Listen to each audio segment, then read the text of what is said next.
Well, hello there. Welcome to Granny's Peach Tea, episode 3. Hope you guys are all out there staying safe and being healthy. And for my fellow Northeasterners, having some fun with this ridiculous storm we just got hit with. I personally was shoveling about 3 times over the last 24 hours. I know, Tony. I'm sure you must have had to do some or something like that. You're out on Long Island. No? Oh, bro, I hate shoveling. I do. I absolutely hate shoveling, bro. Yes. It's I got about I got about 18 inches of snow out here, so it's pretty ridiculous. Yeah. But thank God it's over. That's all I can tell you. Yeah. And now the fun begins because it was on another. Was it on the football show, Bert, that we were talking about? Bert's in Florida, so he's not having to deal with any of this. Nice. But you haven't actually encountered snow, right? No, never. I'm not saying we don't mean to talk to you like you're an alien or something. Like you don't need. No, it's fine. I get it. It's just a wild concept for me and Tony and Jason because we're born and raised in New York. So snow is white and falls from sky. Exactly. My whole thing that I told him sucks. And it sucks. Oh, it blows. But I think the only people who like snow are those who don't have to live with it. Oh yeah. So, Bert, you were like genuinely interested in snow. Like, hey, what is this about? I've never seen snow before in my life in person. Never. Only on like TV and movies, but never. This is the general rule when you live like in the Northeast is that when you're a kid, you love it because you're out of school and you can go out and play in it. And as soon as you start driving, you just absolutely dread it.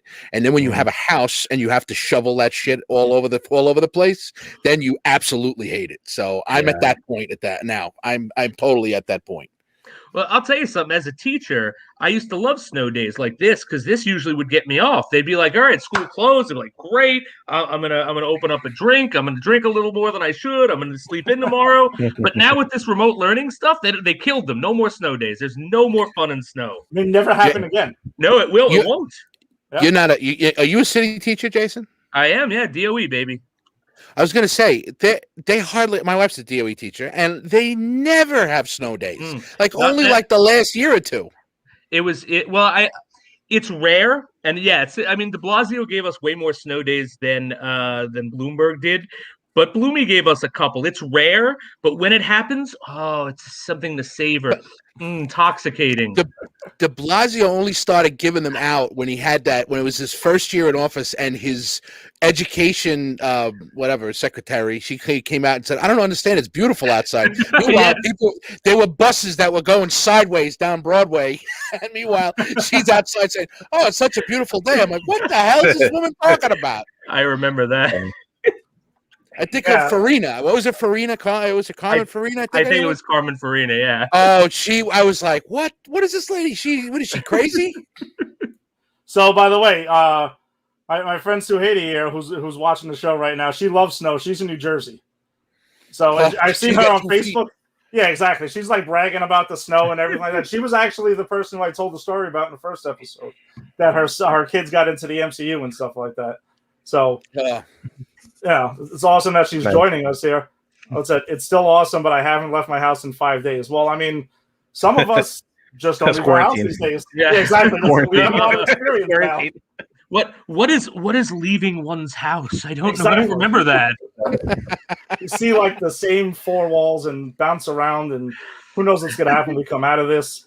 So we got our boss, Steve Faraci here. I've always loved snow. What's up, Steve? For the snow days and for the money. The blizzard of '96 was the first time I had a snow day. I remember that blizzard. And it was awesome. Like it was yesterday. Steve, we all remember it. If you lived in New York, you absolutely remember the blizzard of '96. And yeah, Steve, I was out there with my friends making money in the snow, shoveling and everything, busting our butts, not complaining about a sore back or anything else that's going on. And now we're 41, some of us. And now it's like, all right, sometimes it hurts.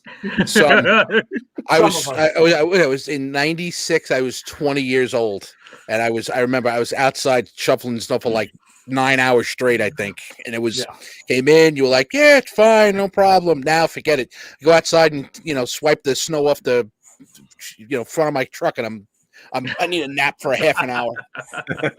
Yeah, it's brutal, dude. And then I mean, I have a snow thrower that only works when there's dry snow. As soon as it gets wet, it literally is completely useless. So now that it's wet, yeah, exactly. It's like it's the greatest invention and the dumbest invention at the same time. You know what that means? You got to get yourself a new snow thrower. It's a stage 2. Isn't there only 3 stages? I mean, I could be wrong. I mean, I am no expert in the snow throwing. I'm not Mike Francesa in my snow blower. You know, blower. Snow blower. It's got an at the end of it. Yeah. It's I'm not that cool, but we'll see. I probably will get fed up with it and maybe destroy it or something, and then next year come back with another one. I don't know, but at least you got one. I don't even have one. I am amazed. I really thought you would have been like, dude, I have this level. I have a stage 10 snow thrower, and it throws it across the street, and it's insanity, and blah blah blah blah. But no, because you know what? I was going to buy one a couple of years ago, and then all of a sudden we stopped having snowstorms. And I'm like, what am I buying this thing for? It doesn't snow anymore. So, and then now this year I don't have it. And of course, we got hit with the snowpocalypse. So now for sure, this summer I'll be definitely shopping for a snow blower, whatever the hell they're called now. Yeah, I'll be getting something. It definitely blows. I'll tell you that much. The thrower definitely blows. Yeah. That it does. Yeah. All right. So enough with the snow. I'm sure Berto might fall asleep on us on the snow, or if he's fascinated by it, I'm not really sure. I like it. But I had graphs. I had graphs to show him. Oh, exactly. But he could also tell us about whatever it is about hurricanes. Hurricanes. You can tell us about hurricanes for 5 days straight. Oh my god. Yeah. And then Sue's dropping in with some tips. Do it early. Don't wait until the snowstorm next year. So that is solid advice right there. That is solid advice. I'm going to follow that. All right, so we're enough about snow. You guys have tuned in to hear about us go on about our comic book TVs and movie shows and whatever else we end up getting into. But this is a big show for us. We're going to be covering Batman versus Superman: Dawn of Justice at the end of this, which Berto was on to join us because he's a massive fan of. So he's really excited. Exactly. But it's also where we get the name of our show from. Yes. That's why we're Granny's Peach Tea. We're here. I call it Granny's Peach Tea for all I care for. Exactly. I mean, that's what it is. So apparently this must have resonated with us at some point to be like, yeah, let's do a show called Granny's Peach Tea and reference this movie week after week after week. I think, in all fairness, I think it started as a joke. I mean, it was a ridiculous joke between me and you, actually, at first. And we thought it was hilarious because we were like, this is Let's call it Granny's ridiculous. Yeah, sure. No, we thought it was one of the most insane things we can think of that from a comic book movie that jumped into our head. Let's pick the most ridiculous scene from a comic book movie and make it the title of the show. And when you came to me and said, I'm actually doing the show Granny's Peach Tea, you want to be on it? I went, are you actually calling it Granny's? Oh, yes, I'm in. Of course I am. Oh, absolutely. No, if we wanted to do something like that, we would have called the show Martha's Vineyard. That would have been that would have been the most ridiculous. If you're talking about something that's abstract, we hit the nail on the head. But if we were looking for something ridiculous, Martha's Vineyard would have been a much better That's title. Hilarious. Wow. That's Jason, I knew you would get a kick out of that. I've got nothing clever to say. And Farachi's jumping in here. If you named it after the most ridiculous scene, you'd call it. There you go. Thank you, sir. Name. Thank you, sir. Why did you say that name?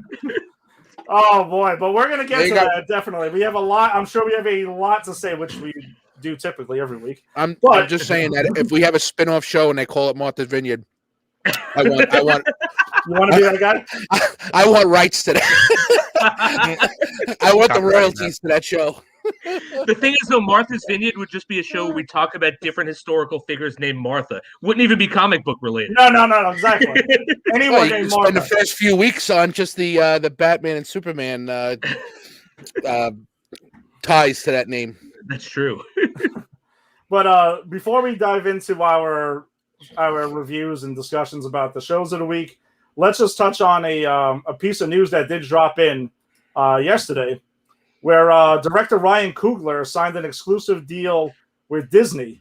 Now, the interesting thing about this, though, is that, as I know, the headline grabbing piece of this was the fact that the only show that's been announced right now is a Kingdom of Wakanda show, which is going to be on Disney Plus, which will obviously be set in the MCU, which is super exciting for all of us here, on this show.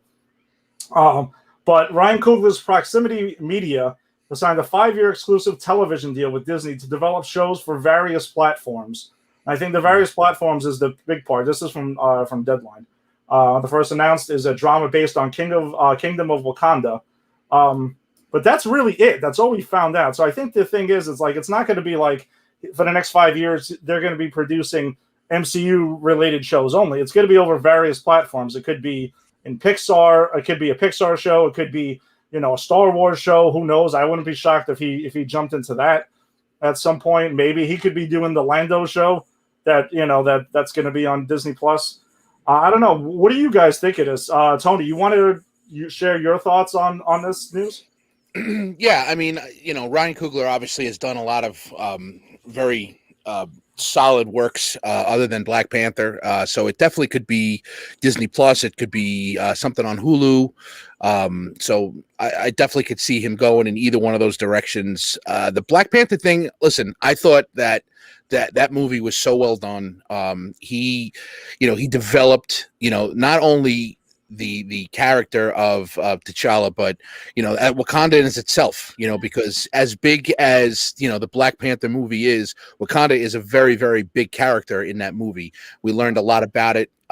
He brought it to he made it a real thing, whereas we read about it in the comics, and you can visualize what it possibly could be and whatnot, and then to actually see it and to see it in live action was absolutely outstanding. The only thing I worry about with this is the same thing that happened after The Dark Knight, after Heath Ledger passed away. Chadwick Boseman is the Black Panther, and it is going to be extremely hard to replace him in the MCU with Wakanda as the Black Panther character. So however they move forward, I think it's going to be very, very difficult for them to do so. So I'm interested to see what he does. I'm hoping that he could pull it off. I think he's talented enough that he can.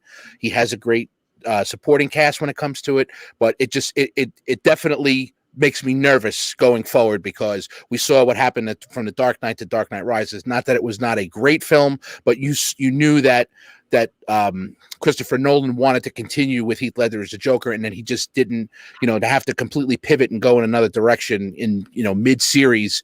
It was definitely very difficult for them. So I'm hopeful, but it's definitely something that we have to keep an eye on going forward. Yeah, absolutely. I think with Coogler, I mean, I don't know how familiar you guys with some of his other films besides Black Panther, but I know Fruitvale Station and Creed.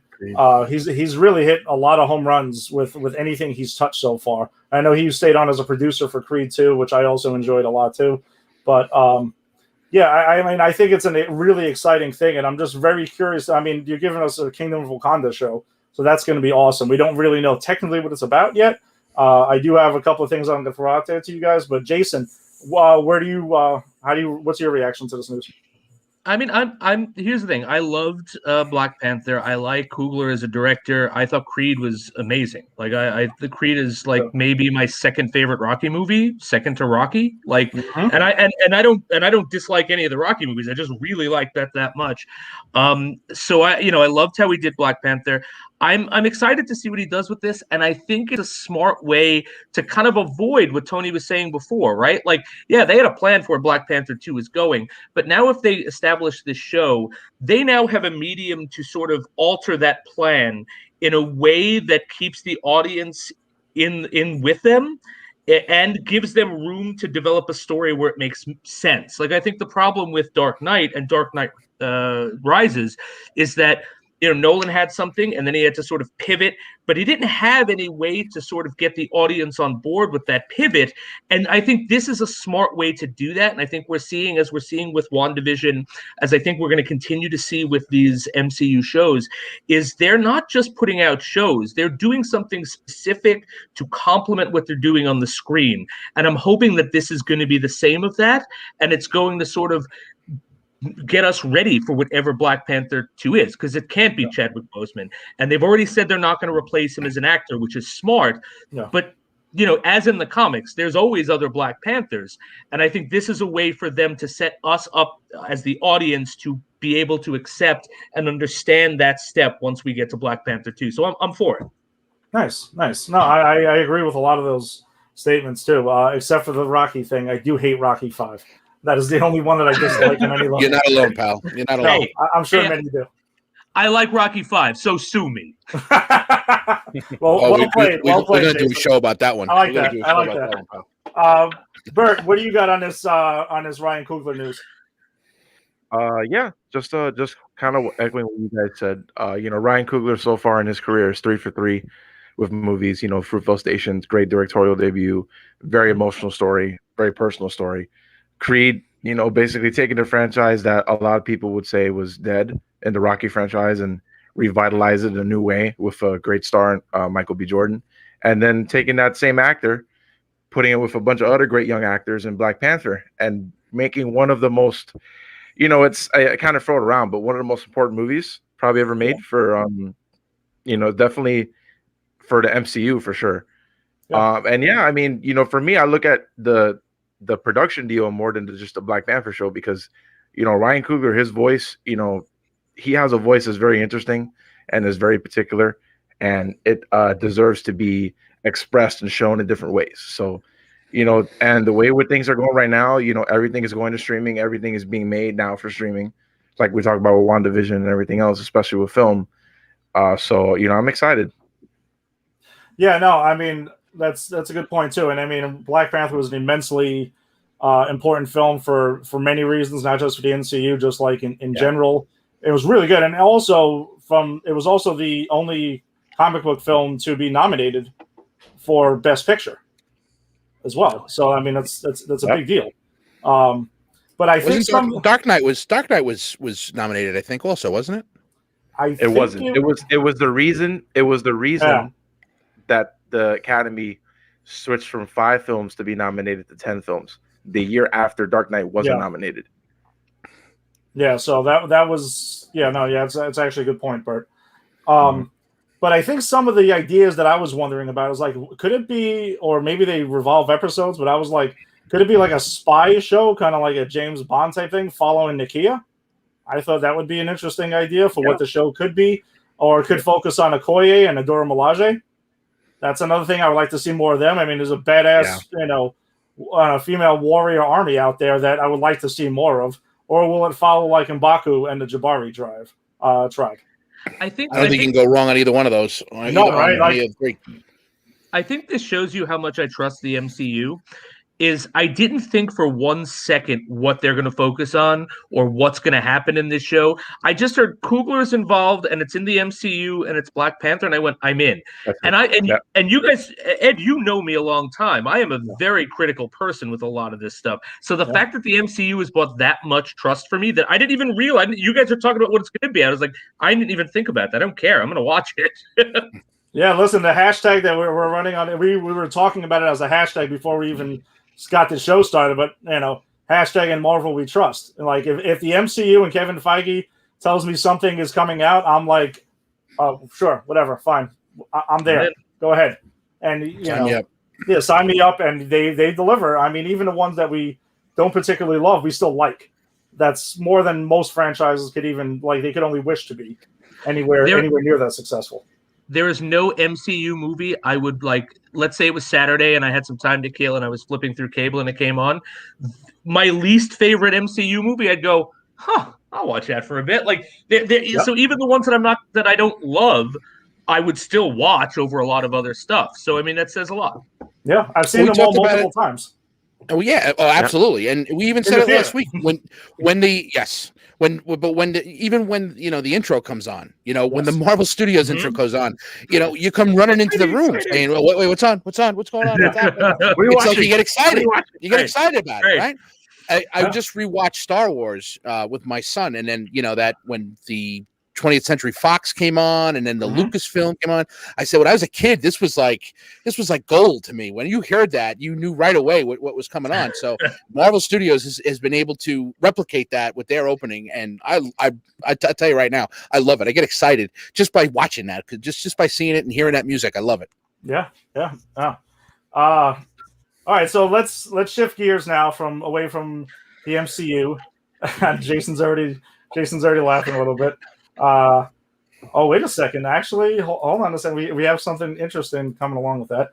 But we're going to shift gears to DC, to the CW verse for Batwoman season 2, episode 3. What I was going to say is this just came in here, and that we have a fan of Batwoman. You didn't join late. I'm all for it. Lady P Vetris on Facebook. So thank you, Lady P Vetris, for joining us, and you got here just in time because we're about to start talking about CW versus Batwoman. So we're on episode 3. I know Bert did not watch the show, admittedly, so that's fine. It's all good. So basically, I watched majority of the first season, partly because of the crisis, just to kind of get caught up with it, and then towards the end, I kind of fell off. But I checked out the first episode of season 2, like for the premiere, because of the hype and the recasting and all that, and it was just, I love Batman family, one of my favorite families and characters in comics. Anything Batman, I'm in for. But it's just a show, like, I don't know what it is. It's just it doesn't excite me or draw me in. Like, it's kind of like boring isn't the word. Like, it's just kind of meh. And meh is not necessarily bad. Maybe for some people, they like that, but it's just for me, it doesn't really do much for me. Listen, for everyone here, it's not everyone's granny's peach tea. It's not everyone's jar of it. It's not, it's different strokes to different folks. Everyone has different flavors. It's fine. Listen, I've seen every episode of it. I told you guys I watched the CW verse, good, bad, or indifferent. I follow it. I'm here for it. That's fine. But so this week's episode, though, we got to see some things. Just to give the quick version of it. We got Victor Zsasz actually introduced, who's a longtime Batman villain. Which, as the episode was, that was honestly the most intriguing thing that drew me in from the trailers. Was like, oh, so they're going to use Victor Zsasz now. Okay. This is one of the first times we're actually going to see, like, a Batman villain, used, because they haven't given us a lot of Batman information, but we also don't know how old Bruce really is. I mean, I guess if you want to go based on what Tommy was portraying him as, I guess Bruce would we say, late 20s, early 30s in the first episode of the season, probably around that, which most Batman stories take off around there. We don't know how long he's been Batman. We know he's been gone for 3 years now. But they said he disappeared, which is a whole nother story. That's a thing that I don't think we're ever going to find out about. But Victor Zsasz, so I was introduced how they handled him. I honestly thought they handled him pretty solid. I mean, the character's over the top. He's crazy to begin with. And the actor who played him, unfortunately I didn't get his name. I thought he ran with it. They had his trademark thing of when he murders somebody, he slices himself with it. And I thought it was actually kind of funny when he, was like, oh, I ran out of space on it, so it looks like I might have to retire soon. So you're like, all right, I got something from the character. He's going to retire once I guess he has enough slices on him or something like that. Why, we don't fully know, but whatever. That's not here nor there. Not really that important.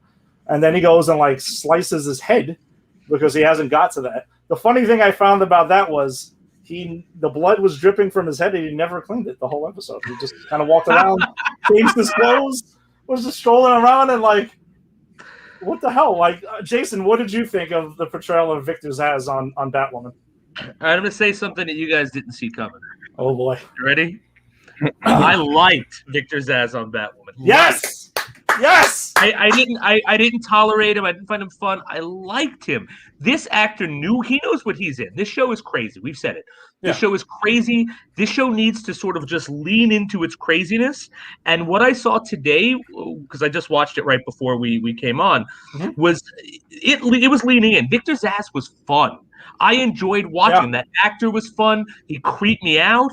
There's a scene where he he kills, like he goes to Kate Kane's sister, the doctor. Mm-hmm. Right, and Yeah. like he goes to talk to her, and he like kills someone and just throws him against her office like window just to mess with her, and walks in and goes, "Hi, we have unfinished business."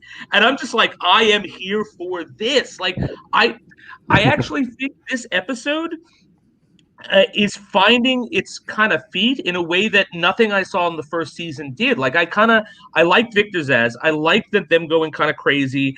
I like the new Batwoman. I like the actress. I like the fact that she has nothing. She's not a Wayne. She's someone else who gets the suit.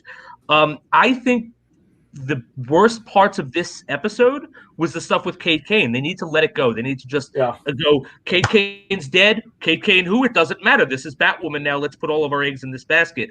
Because we know as the audience she's not coming back, and who cares? Like, she's not as interesting as the stuff that they tried to do in this episode. And I kind of hope, because we are going to continue watching this, that it leans into this more crazy. Give me more stuff like Victor Zsasz. Give me more of these secondary villains that really, only super fans really know about, and just make them crazy and have fun with it. That's what I want to see from this show.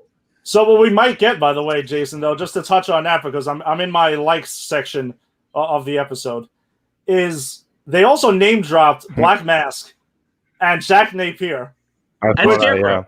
And Scarecrow. And Scarecrow. They name dropped three Batman villains, so now we might actually be getting them. And they need to do it. Yes.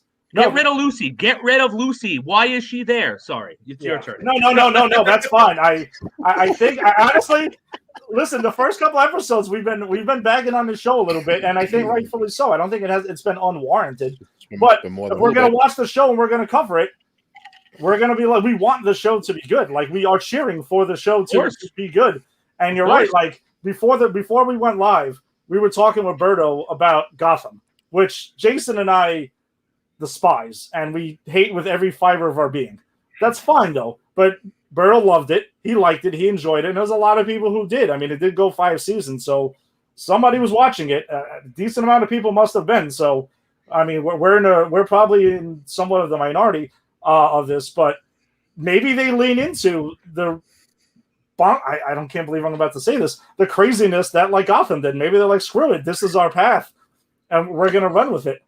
And I think actually it would be better than for people like us. I want to make it clear that when I say better or worse, this is not a value judgment. Some things are for me, some things are not. Watch the first episode of the show if you want to know my sordid history with Batman and why I'm like such a I love Batman and I'm so averse to things like this. I'm not going to cover it again, but I think it might be more beneficial. It might be for more people. If this show sort of embraced the craziness that Gotham did, because this is Batman without Batman, in a way where we still have a Bat figure, and it's still Batman is there, and it still makes sense his villains are there, and so there is a Batman. Give me the villains, embrace the bonkers, like in a way that I think would suit this show better than it did Gotham. Yeah, because we don't have a young Bruce Wayne yet. We're waiting for him to go through puberty and to go get his training and do God knows what else he has to do to become Batman. And then we're also sitting around wondering, man, the Riddler's going to be 60. The Penguin's going to be 90 by the time he becomes Batman. He's going to be. They're not going to go to Arkham Asylum. They're going to go to the Arkham Senior Citizens Home, where he's going to be fighting these guys. Who is that? Riddle me this, Batman? Who is this? Like, that's what it was. Sorry, but that's what it was like. You'll get to riddle me, and he'll be like, "What was I saying again?" Exactly. I forgot the answer. But we've also seen some wackiness in Batman stories or Batman-esque stories like work. I mean, Batman 66 is a show that we've all seen at some point. Oh, and I love it. Exactly, and you love it, and also. I mean, people loved it enough where, exactly, at Bat-2C, we had the utility belt where he literally pulls out anything. There was the shark repellent spray that he pulled out. I mean, come on. So screw it. Go with it. Lucky I wore my acid-proof bat suit, little buddy. I mean, that was an episode. Yeah, I'll never forget the episode, too, where he fought Mr. Freeze, and half the room was hot and half the room was cold. And it was like, thankfully I wore my Batman, like my bat pajamas or something like that, or like thermal underwear. It was thermal underwear. God bless. God bless Adam West. Yes. What's the line? Geez, you can't just get rid of a bomb these days. What's from the Yes. movie? Thank you, Berto. That was it's exactly what it was. So Squirrel, like Batwoman, like writers of Batwoman, go into it. Go all in then. I thought the one weird thing though with Jack Napier was that it was, before I get into my WTF points of the episode though, where actually wait a second. Farachi's jumping in with some days you can't find a place to throw a bomb. There it is. That's right. There it is. There it is. That's 100% right. He carried that bomb around for half the episode. Exactly. And yes, he's reading we're all connected. Great minds think alike, there, Steve. So before I tie it into the WTF moments of the show, which I think we're just going to go with that as the dislike section. But Jack Napier was from what I gathered, they referred to him as a painter. And I don't know if they meant are they saying like Batman 89 style? Like when he just kind of because remember, the father, Jacob, finds Kate's phone. Okay, ready. Kate's phone, and this is going to go into the WTF thing, from a plane crash that was still working. The only problem he had was trying to figure out what her passcode was. And he was running around like, I got to ask Sophie. But he somehow figured it out. I don't recall how, but he did. So he knew the passcode. By the time he gets to Sophie, he already figured it out. But that's how Jack Napier gets referenced in that. I don't know if they're going to say that that's who killed Bruce's parents in this show.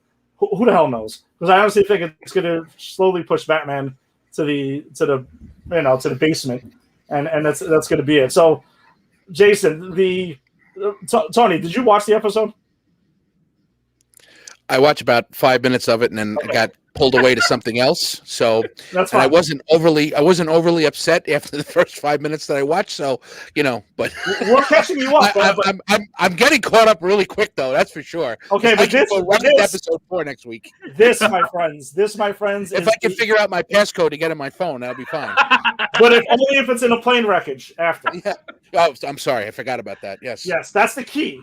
But Jason, the WTF moment of this episode was when Ryan as Batwoman goes into Victor Zsasz' apartment, and they're like having a back and forth, and they're talking. And they're across the room, and she's by was it like so there was like a window, like there was a little spaces you could step out. The name's escaping me right now, but they're talking, and then you think he's reaching for a weapon, and he definitely did. He brings out a rocket launcher and fires it at her across the room, which she jumps out the window to dodge it, and then it explodes in midair out the window. Whatever. I'm not going to bag on them because of the explosion looking really bad, because it did, but whatever. It's CW budget. I can forgive them for that. After what I just saw, I rewinded that, and I was like, wait, what? What?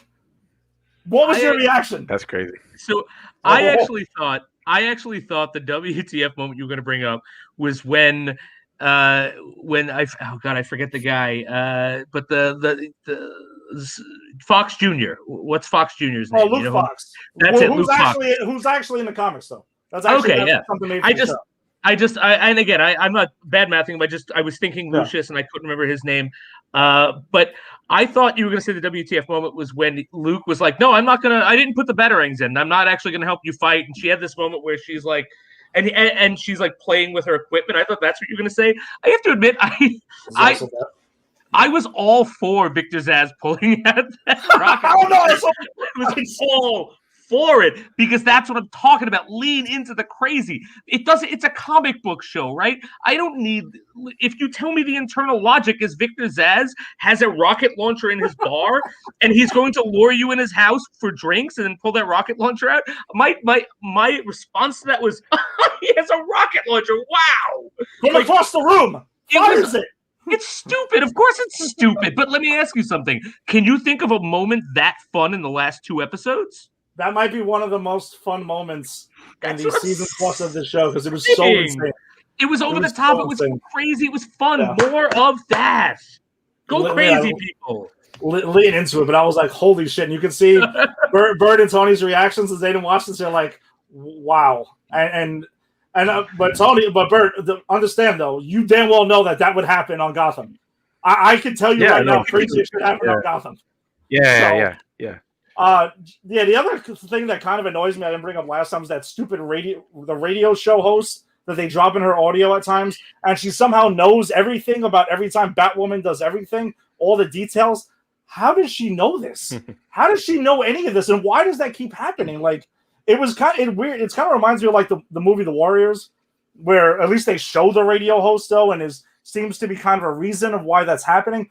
But this audio just drops in out of nowhere in the beginning of episodes, middle, end. We've never seen the woman. We don't know anything about her. It's just there. I'm like, well, how does she know all this crap? I have to admit, I never even noticed that. Like, Honestly, I keep forgetting about it, and then it stuck out to me, and I was like, I went to my computer. I'm like, I got to make a quick note of this crap. The other thing we finally got to see Sophia's island and our henchmen. And they look like they were leftovers from like a Saturday afternoon WB show from the 90s. Like that whole set, that whole thing just looked really strange to me. I don't know. And then they were alluding further to Kate being alive on the island again. Just let her go. My WTF moment in this whole episode is Kate Kane ! Everything involving Kate Kane and the sister and the crows, none of it worked for me. Just give me the craziness of Batwoman and Luke and the Doctor and more things like Victor Zsasz. Well, look, I haven't really obviously watched much of the show, which is really the 5 minutes of this episode that I watched. But I'm just wondering how you could possibly try to make it seem like there's a mystery behind a missing character that you already know quit the freaking show already and is not coming back ever again. So I'm just curious, why would you go down that road if you cut the person out of the if you cut the person out of the show, the person's out of the show, just move on to something else. Yeah, it reminds me very much of like if any of you guys or anyone out there is familiar with 2.5 Men. I mean, it was a popular show, so I'm assuming people were. Like when Charlie Sheen quit the show. And if you watched him, but when you watched it though, like when they brought in Walden, like they did kind of like I thought like Chuck Lorre was hanging around, like there was a lot of jabs at Charlie Sheen with a lot of dumb. There absolutely was, but they didn't make it like Charlie was alive on an island someplace, and maybe no one was going to. They said he was dead until the last episode, and they brought him back. Right, but they made him. Yeah, exactly. Well, I mean, but all they did was they just kept referencing shit that he had done over the years, right? Yeah. And trying to just make just to poke fun at him because Chuck Lorre hated him so much. Yeah. But they didn't make it like he was on Gilligan's Island someplace and they were going to rescue him at some point. The guy was dead. They knew it, and then they just kind of had fun with it. This is like it should just do the same thing. Like I don't understand how you could possibly tease there being some type of reunion when the chick quit. I mean, I don't get that. Yeah, I think what they need to do is honestly take a few notes from Chuck Lorre and be like, listen, I understand, though, they probably didn't have a lot of time to rewrite this and shift gears. I think that's what's hurting the show at the moment. But I agree with Jason, though. The character with Ryan, which we found out, by the way, she needed to get like a cover job as a bartender in the bar that Kate was running, that she owned. And we found that she's on parole, so she needed that cover, which is fine, though. But I'm actually I agree with Jason, though. I think the Ryan character is actually much more interesting than Kate Kane, and I also think that she's a better actress than actresses that play Kate. Ruby Rose. Yeah, Ruby Rose. I think she does action well, like she did in John Wick Chapter 2. But I think as an actress, like to be the carrier of the show, like the main actress, like it seems like that's a bit much out of her league. Better supporting role. There was a reason. Yeah, there was a reason that she was a mute in that movie. But the other part of this, it seems that they're obviously invested in keeping the show going forward. Okay, so why continue to bring up somebody who's no longer in the show? Give your star the road forward. Make it about her and let her just pick the ball up and run with it instead of keep going back to the same thing that you did last year where, again, it's a dead end because she's not coming back no matter what. So give your star an opportunity to grow into her role and be her. Yeah. Agreed. Yeah, my hope though is that this Sophia character that we finally get to see on this island and has this like connection with Alice, who they alluded to that she has a backstory with Alice, which I'm sure will unfold over time, is that they just kind of find out maybe she's just saying that to mess with Alice and to say we find out that Kate is dead, and they ultimately put that behind them and move on. But we'll see what happens. They're off next week because they're smart. They're not going to go Super Bowl against the Super Bowl on Sunday. So yes, Jason, For episode 4, we will not have a Batwoman review. But in the CW, but smartly though, CW versus bringing back Black Lightning next Monday, so we will have that to take place of this slot on the show for next week. But with that though, let's shift gears back to the MCU, which we did touch upon, and WandaVision.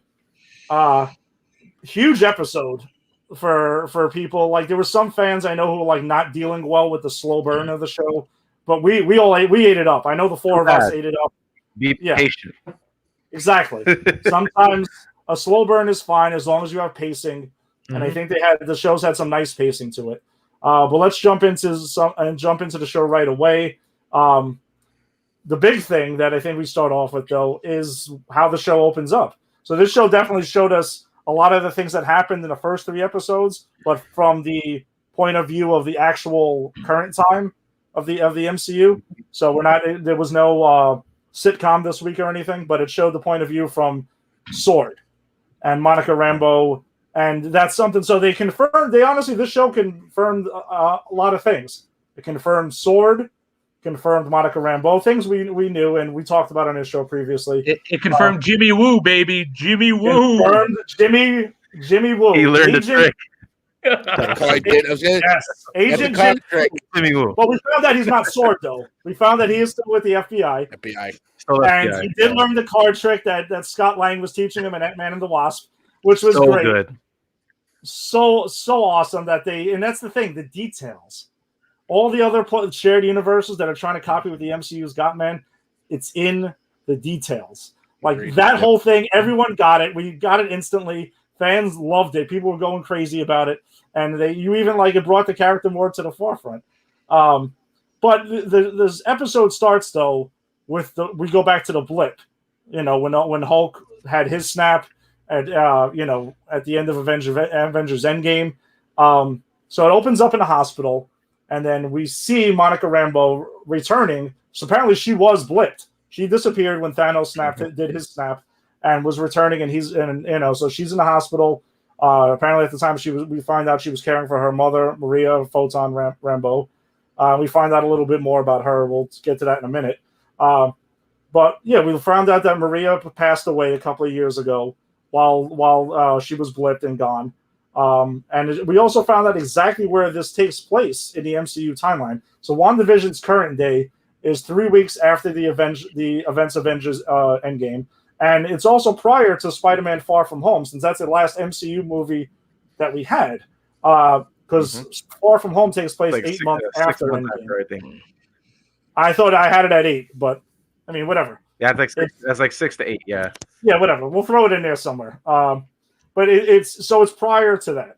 So we'll see if they reference anything maybe towards the end of Far From Home or anything like that. But some fans will have also been confused by people returning during the blip. People return, and Kevin Feige came out, and we shared it, and it was an article we shared on the group page. That he basically said people were returning safely by the Hulk in the context in which they were snapped away. So it's not like if you were on a plane, and that's the reference he used. And all of a sudden, you just appeared in midair where that plane was when you disappeared. Yeah, exactly. It's not like the Hulk was killing people, because I'm sure it was problematic. Yeah, it was. You were skydiving. Yeah, it wasn't like that. So I mean, it was. You literally you jumped off, and then it's like snap, and it's like, oh, you come back and like, oh, I'm still flying. Yeah, no. Imagine that. You're skydiving and you get blipped into oblivion. That would be crazy. Yeah, but there were some people who were wondering about that. But Kevin Feige confirmed it, and essentially, if you were on a plane and you got blipped, you would return on that plane, and if someone was in your seat, you would have been someone sitting on someone's lap, and it's going to be a little awkward for a second. But you see a lot of that in the hospital scene where there's people coming back, and there's people in different rooms and things like that. And we got to see. I'm sorry, Bert, but we got to see a lot of that was there happening in the background. Bert, what did you catch? No, I just wanted to say that I love the juxtaposition from Monica's point of view compared to what we got in the movie. Because in Endgame, it was very much like, oh, the heroes are back, they're gonna fight, boom, Avengers assemble. From this, it's more from the real life perspective of how an actual Oh, and also too, like how they did it in Spider-Man, how it was just like the blurb and how the kids just come back randomly. They did it in a funny way, but in this one, it was done in a very like real. Like imagine you're in a hospital with enough people, and then people just start coming back randomly. You don't know how to deal with that, and then the whole madness of it. Like I felt like they captured that in a very good way. Yeah, because Far From Home took the comedic approach. I know there's a line where Aunt May says she came back and she was like in some random couple's apartment or something like that, and there were questions asked and stuff like that. But it is pretty cool that they show the serious side of this. Jason, where were you at with this?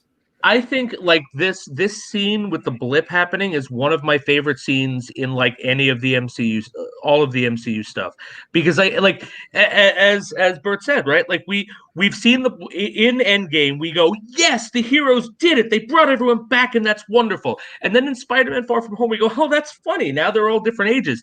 But this was terrifying to watch. Watching a very confused Monica who has no idea what's going on, running through the hall as people literally reform from dust around her, and like she doesn't know what's going on. No one knows what's going on. It actually made me consider for the first time, you know what? As great as the blip would be in retrospect, 8 months later, when we're all looking back going, oh, remember that nightmare of a day when our loved ones came back and we were all scared? Like the day it happened would be terrifying. And this scene captures that so perfectly in like, what is it? Like a minute, 2-minute scene? It's such a short scene. Perfect. Yeah, no, and it raised a lot of. It showed us what the everyday person essentially was going through during that. And remember, it was like a 5-year gap. People disappeared. People moved on. As you could see, like Monica had her issues, and Maria passing. Remember, she was just in the hospital caring for her mother who was sick. Tony, how did you feel about this scene? I thought this was phenomenally done. I really do. I thought it was, it's obviously it shows the chaos, but the thing that really hit home for me is that in Endgame, we never saw how people came back. We didn't see how they ended up coming back. We just saw him do the snap, and the next thing you know, Hawkeye's on the phone with his wife, and she was back. But to see it in real time, to see again the chaos of being in the hospital and people just showing, just appearing out of nowhere, and to see the panic on her face, and what's going on and what's happening, and to find a doctor, it was so well shot. It was well done. And it's par for the course for Marvel. I mean, they continue to hit home runs with these storylines, and this is something that they absolutely needed to show us at some point or another, and they did it spectacularly. I absolutely loved the opening of the show. Yeah, it was pretty solid and set the tone for the rest of it. That we also got to see other characters returning as well, because then in the next, there was a couple of things that we learned after that, though, not to gloss over it. But so we saw that Monica Rambeau she's a sword agent. She goes back. Her mother, Maria Photon Rambeau, who I'm sure that name will come back as in the comic books. Maria Monica uses that as one of her superhero names when she gets her abilities and becomes, her own hero. So I'm sure that'll be a callback to Mom at that point. We also find out, though, that she founded SWORD, and they did change the acronyms, and they did acknowledge that, which I thought was cool. So they kept the comic book version, switched it to the MCU version, because then there was a slight alteration with it. So Maria started this, and it's pretty cool, though, that you got Maria starting SWORD, and then we found out that Peggy Carter started SHIELD. Yeah, pretty prominent, things to happen. That's awesome. It's pretty prominent things to happen in the MCU over some time. Another character, so we talked about FBI agent Jimmy Woo, who he came back. We got him back from Ant-Man and the Wasp, character a lot of people loved. We also got Darcy Lewis back, though. We haven't seen her since Thor: The Dark World. See her back. Yeah, I actually, some people liked her, some people didn't in Thor movies. I thought she was funny. We found out she got her PhD. She's no longer an intern.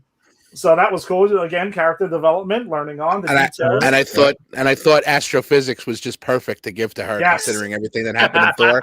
I was like, that's how perfect was that? That was great. Yeah. You want to talk about character development? That's perfect. Yeah, it was like so spot on. And they also, though, another thing that they confirmed, though, was that a lot of people speculated, and I recall we speculated too, that Darcy was the one in the first episode of WandaVision at the end that was watching, because we see it from her perspective now. She was watching the show along with us. So I think that was, again, a lot of confirmation in this episode. And there were questions that were opened up as well. And the big thing that was confirmed for us, though, was that Wanda is, in fact, in full control of the town of Westview.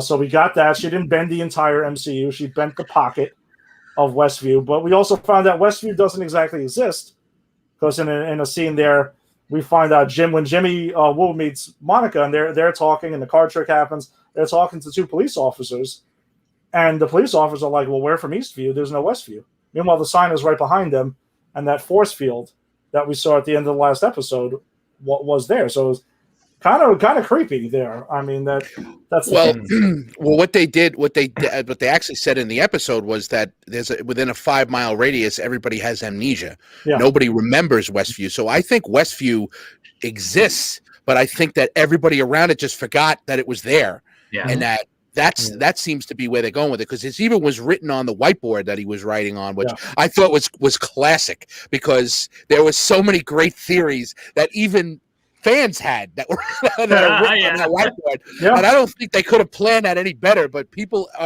things we've talked about are written on that board, which is perfect. So but I think that it has more to do with her basically taking this town, making it her own, and then making everybody else around her forget that it exists. Yeah, and we found out too that and again from Agent Jimmy Woo's, he's kind of like somewhat leading the investigation of it right there. But on his whiteboard, there was a lot of things there. There was hexagons. Why a sitcom? Another question he was almost the fans. I wrote all the questions down because I thought they were interesting. Oh, good job, bro. Good job. Why hexagonal shape? Why sitcoms? Same space time? Is Vision alive? And it's like, outside of the hexagonal shape, because I didn't notice that, but whatever. Those other three are ones that we've all been discussing, right? Is Vision alive? Is it the same space? So I thought like that was them trying to sort of get ahead of the fans, trying to question what's going on. It's just the MCU knows their fans so well. We are Jimmy Woo. Well, another thing that I think kind of got lost in the shuffle with that whole thing is the reason why he was there, because he says that he's there for a missing person. Now, I am dying to find out who that is. And that is got to be, there's going to be a tie in there somewhere, because it was a throwaway thing. Yep. They mentioned it twice in the episode, and then all of a sudden it went away. I think it said it was a missing person that was under protection. Yeah, witness protection. Yes, right. Yes, and he said it twice, but I would love to know who that is and why they were under protection. Well, Tony, I appreciate you queuing it up, though, because that rides it into the next question. I do this all the time to you, bro. I'm sorry I do that. I think it's so awesome, and we didn't plan this in our pre-show meeting. Do me a favor, send me the notes next time, so I know what not to bring up before you bring it up. No, I think it's fantastic, though, because you've queued it up. So we know the last time we saw Woo, he was working, he was like pretty much with Scott Lang. So because Elizabeth Olsen has been teasing an epic cameo she's referring to, that she's really excited for, that WandaVision's going to have. It's been put on the level of Luke Skywalker in The Mandalorian. I'm sorry if you didn't see The Mandalorian yet, but the time is expired. Yes, that's been, I don't know if that's her exact quote, but that's been a lot of what's been running with. So we're going to get apparently a huge cameo. Questions are, who is this cameo? So tying into Tony queuing me up here, could it be Scott Lang? Are we going to see Scott Lang? Are we perhaps going to see the other person that was under witness protection? Okay? In Hawkeye. Are we going to see Clint Barton on this show? Because when we've seen in some of the set photos that have leaked about the Hawkeye show, he's in New York City with Kate Bishop running around. Westview is in New Jersey. So who knows if that's maybe who he's tracking Clint Barton. What do you guys think? I'll just say this. If they're talking about on the same level as Luke Skywalker and The Mandalorian, Hawkeye and Scott Lang do not hold water. but there are other they're prominent. Put it this way, there are Avengers that were prominent in there.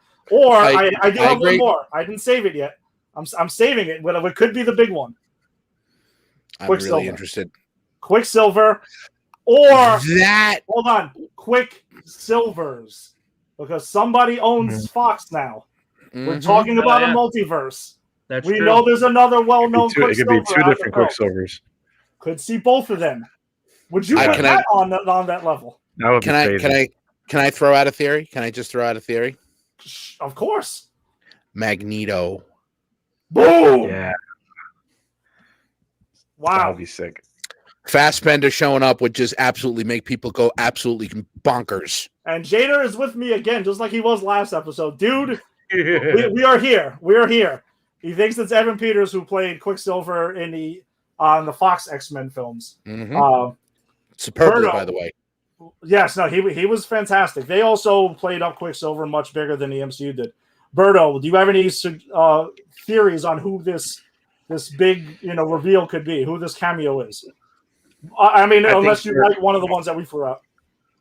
No, I think it's going to be. I think it's particularly going to be Evan Peters, because one, himself, he does a lot of TV shows, so I think him showing up in an MCU show would definitely be something not too far fetched from what he usually does, and I think for the craziness of this show, having different characters or familiar characters that aren't necessarily like other characters we've seen show up makes sense in the show. Because if Wanda can literally do anything, which we've been seeing, any version of whatever character can show up. So I think Evan Peters Quicksilver would probably be the one for me. But I agree with Jader too. And his next comment here, Magneto would be fucking mind blowing, especially if it's Fassbender. Oh, yes. Bro, I would literally, I'd fall right off the couch. Right off the couch. Tony, would you say that is on the level of Luke no Skywalker? Question. Okay, absolutely. So we got that over there. No, good question. Because when I saw Luke Skywalker jump out of that X-wing, I was like, "Get the fuck out of here! Are you kidding me?" So if they had Fassbender show up in this show, completely out of left field like that, I forget it. You'd have to revive me. You'd have to revive me. All right, so I'm gonna make sure I get that ready, because if I watch an episode before you. Don't you dare happens early. No. You watch that shit 5 minutes after it comes out. I got time. No, what I'm going to do is I'm going to drive to your house. I'm going to just wait outside of my car. And I'm going to text you and be like, have you seen WandaVision? A couple hours later, have you seen WandaVision? And the second say, yeah, I'm sitting down. I'm going to time it to the moment Magneto shows up, and I'm going to ring the bell. And I'm going to have the paddles. Yes, have the paddles. I'm going to have the paddles ready to go. I'm going to be like, shock them. Let's do this. I'd be laid out. I'd be laid out on the floor, texting both of you. Be like, "You gotta be kidding me!" It would be really something. That is wow. This show has been unbelievable to this point. If you entered in something like that, forget it. It would be off the charts. Yeah, no, it really would. The last thing that we want to touch on, which seems to be like the big thing that a lot of people have taken away from this episode of WandaVision, and we were chatting about this in our tech group text, our show group text, is while they confirmed that Wanda's in control of everything in Westview, and that she's controlling people like puppets, and they're Jimmy Woo has them on the board, and they're all identifying them as people that have been either missing or on their radar and stuff like that. Not all of them. Yeah, not all. Yeah, not all of them. Not all of them. Sorry, not all of them, but most of them. There's two that don't have IDs.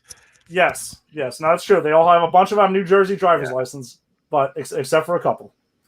But the question, though, is that Vision is potentially being controlled as a puppet, and we've all shared the same thought, Weekend at Bernie's style. We kind of think that that's possibly what's going on here, that she's moving around. And the reason we believe that, though, is because right after Monica gets tossed out of Westview, right, then, which is the end of this episode, and it was the end of episode 3, is that we see that when Wanda is disturbed by Monica, and she goes ahead and she looks at Vision again, he's essentially he's dead. He's got that same like grayish purple look to him that we saw in Endgame. Yeah. Mm-hmm. And the Mind Stone's ripped out of his head suddenly. And he's pretty much like a zombie. Right. Yeah. She was distracted to the point where she forgot to look at him when he was alive, and not and just she got to see the real him for a minute. Yeah, so I mean, I think that's a huge thing there. So are we believing that she's puppeting him around like everyone else, like his corpse around? And also, by the way, let's just say Darcy and everyone else has confirmed earlier in the episode, Vision's dead. He's right? dead. Like, dead, not blipped. Dead. Yeah. So they really hammered that home that he's dead. Mm-hmm. So do we believe like she's really puppeting around like a dead body, like Weekend at Bernie's style in Westview? I think she's manipulating reality. That's what's happening. And I think with her, I mean, again, and I've said this before, I don't actually know what Scarlet Witch's powers are. It's so nebulous and it changes so much in the comic, and it's never really been defined in the MCU. So, but what the sense I get is she has hijacked this town, and her will is imposed on this town to make it whatever she wants. And the biggest thing she wants is her dead boyfriend back to life. And so that's what she has. But I do think, I agree with you. I think it's a Weekend Bernie's situation. I'm really hoping we get to see her and Andrew McCarthy play Monopoly with like Vision at some point. But I think that she is manipulating reality to make him alive. So I think, yes, when she focuses on him, he is alive. He is the Vision we know and love. It's when she loses focus that matters. And we saw that. We're seeing that like in the town. Whenever she is not focusing on something, the reality and the will of whatever person is there sort of comes back, and it only gets hijacked again when she focuses on them. And we saw that in the third episode with Herb and Agnes, right? Yep. Herb was not under that spell at that moment because Scarlet Witch was distracted. And I think that's what it is. Vision's alive, except when she's distracted, then he's dead. Okay, so he is dead. So she's the one like portraying the facade of his dead body style, like. Well, that all of that happened at the same exact time. The Herb and Agnes thing outside, that happened at the same time.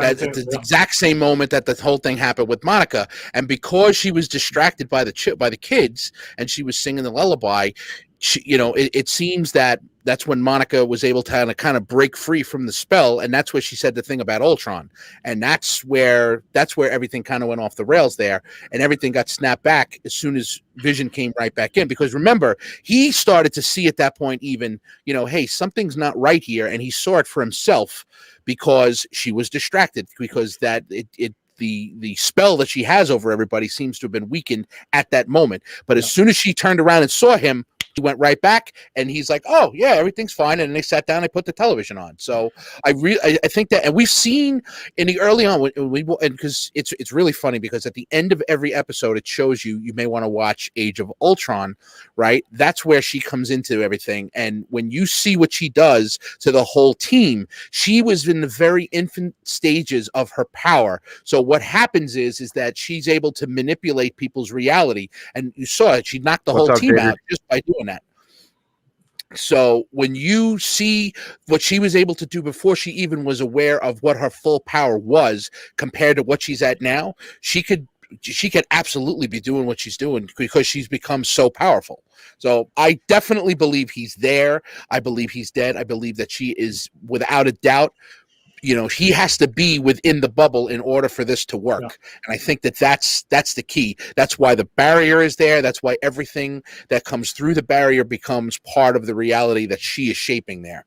She also says too in the episode, she tells Vision, when he starts asking questions about, we got to leave, we got to move or something like that. And she replies, we can't, this is our home. Right. This is it. Like, this is it. Mm-hmm. So yeah, she pretty much confirms that. Yeah. And I kind of want to say, I like to just reiterate, I think, yes, Vision is dead, but I don't think this is her just play. Like I don't think she's creating a Vision illusion. I think when he is in her spell, he is back to life, but he can only be there when she has the attention and the power to give. In the bubble, exactly. So I want to make that distinction. I don't think this is illusion Vision. I think this is Vision resurrected, except he can only live in these parameters. Right. Okay, that's interesting. That's an interesting. I agree with that 100%. That I didn't really think of. Bert, by the way, shout out from Jader. Yeah, shout out to Jader. Right there, and also, by the way, before we get to Bert, If Magneto isn't the surprise cameo now, I'm going to be disappointed. You're welcome, bro. You're welcome, bro.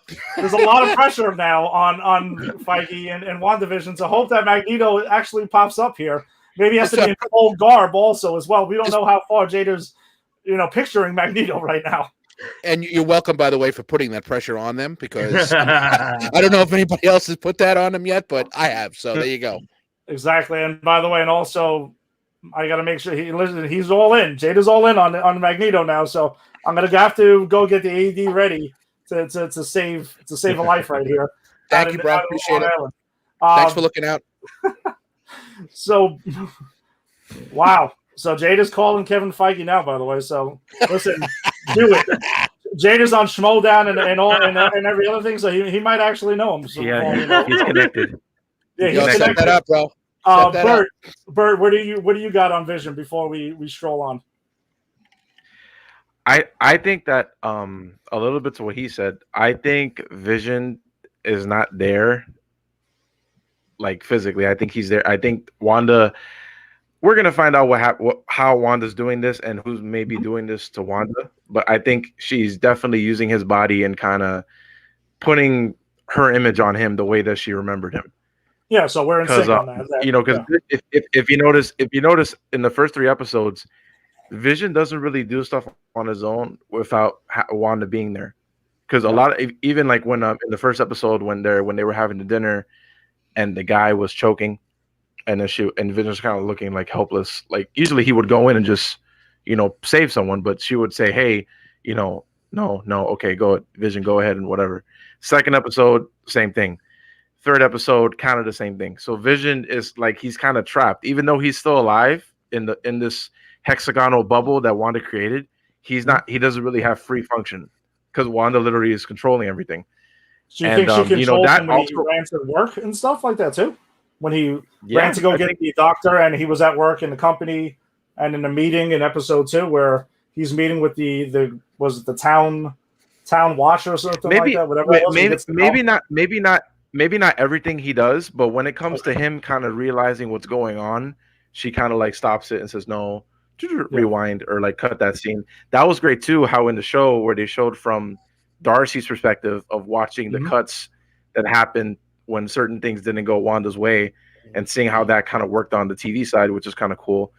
But also too, like what they were saying earlier, if you notice in the credits, if you guys remember, I don't know if you guys have seen Age of Ultron in a while, but the scene, every time you see Ultron before he takes his body, his physical form, the scene where like you see like the data or like the little whatever stream inside of his head when he's talking to Jarvis, it's the same thing. It's kind of the same pattern that's in the credits of the show. So it's kind of like, Ultron is kind of like maybe in the shadows a little bit, maybe, because, Vision did kind of, even though he destroyed him, maybe a piece of him, like in the comics, Ultron never really dies. You leave a little bit of piece, just like Brainiac. He comes back, full form. So maybe at the end of this, Ultron comes back somehow through Vision's body because Vision's gone. Is it the Ultron or is it Jarvis? Because they both had those beings on the screen, and Vision is Jarvis, so that's a possibility also, I guess. Yeah, no, it's all possibilities. But like, hey, Bert, like you may have caught us. We've said before, and in the comics, the only people that stay dead are Bruce Wayne's parents, and and Uncle Ben. Otherwise, everyone else usually finds a way to come back at some point in the main comic. I also think it's important to sort of point out that Vision's not dead because Vision was never alive. Vision's a machine. Like, we consider death and life, right? Yeah. And the reason I bring this up is because maybe it's outside of Wanda's powers to resurrect the dead, right? She can't bring her brother back. She not even in this bubble, or she would have. But Vision was never alive. Vision's a machine, and it's very different reconstructing a machine with your power.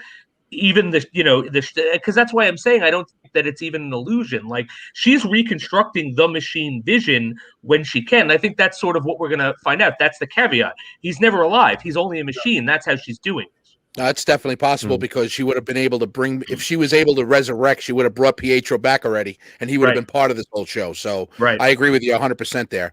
And honestly, I mean, look, we all heard Shuri say that he could Shuri and Banner said that he could survive without the Mind Stone. Yep. So it's not outside the realm of possibility that Vision can exist without the Mind Stone. So I mean, it's definitely possible at some point that happens. Maybe we find out that the shell is not functioning, but there is still the synapses. There's still something of Vision in there, and that goes to what Bert said, right? The whole the synapses of information at the end. Maybe that's what that's alluding to, is the fact that she can do this because there is something left of him in there. She's not recreating him; she's just giving him shape and form for his brain to do things with. And she doesn't want to look at him and remember him in that sense, right. so she portrays like the window dressing per se, like on his, you're right, he's not alive, so corpse or body, whatever you want to call it. And that's the way she remembers it, because remember, we kept pointing out that the Mind Stone was there in the first couple of episodes, which we know is not there. So that's what the last time she remembers him, being alive. All right, so then we'll cover episode 5 next week, which we'll learn more on this unfolding mystery here in WandaVision. But let's roll on to our last segment, the big segment. I don't know, they're all big segments. WandaVision's toe-to-toe with our DCU revisits, but we'll continue our revisit of the DCU.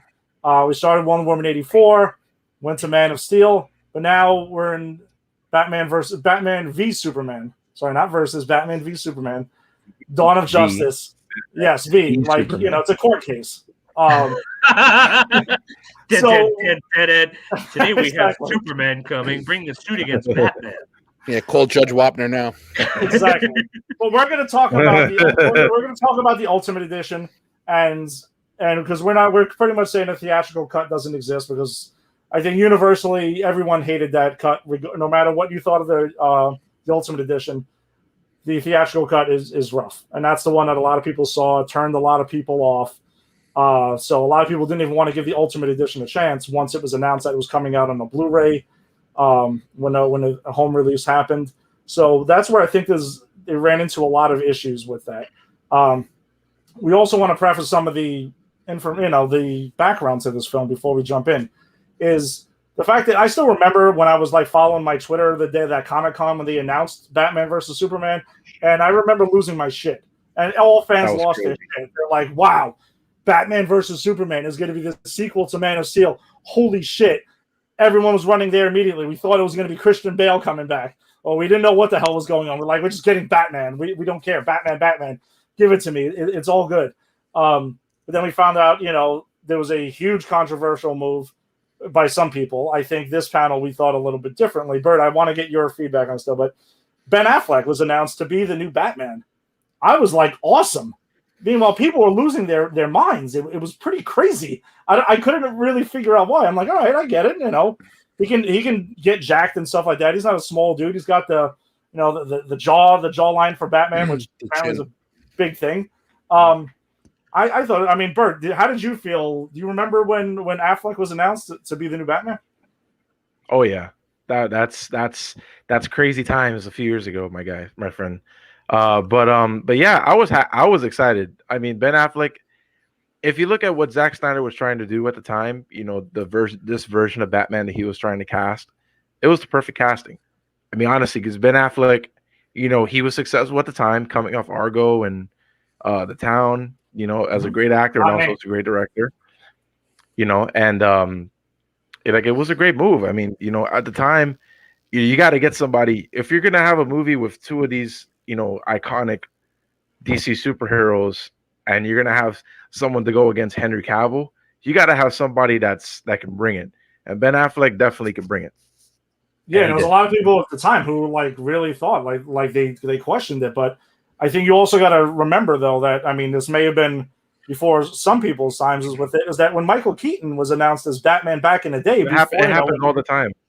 Yeah, no, people lost their mind about it. Yeah. Every Batman that's ever been cast, someone's had a problem with it. Whether I don't remember Keaton, that.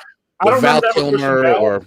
Yeah, I don't remember that with Christian Bale. I remember, unless it was me, because Jason knows I'm a huge American Psycho fan. So when I heard he was being cast as Batman, I'm like, wait a second, Patrick Bateman as Batman.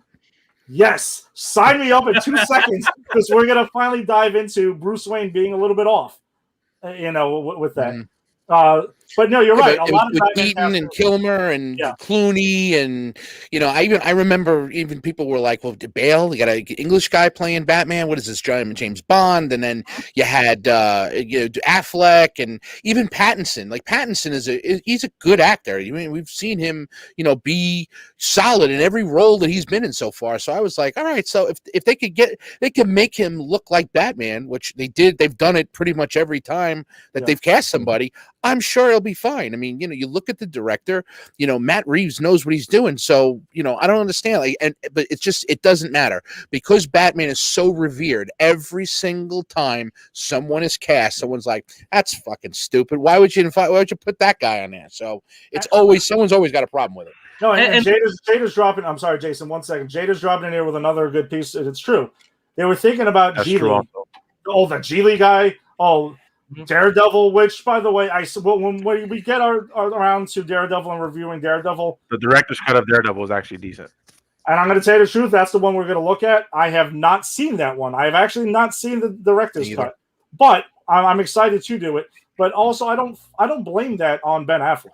That was just a barely terribly written film. I think the cast was actually solid for that, but we're not going to get into that. But you're right.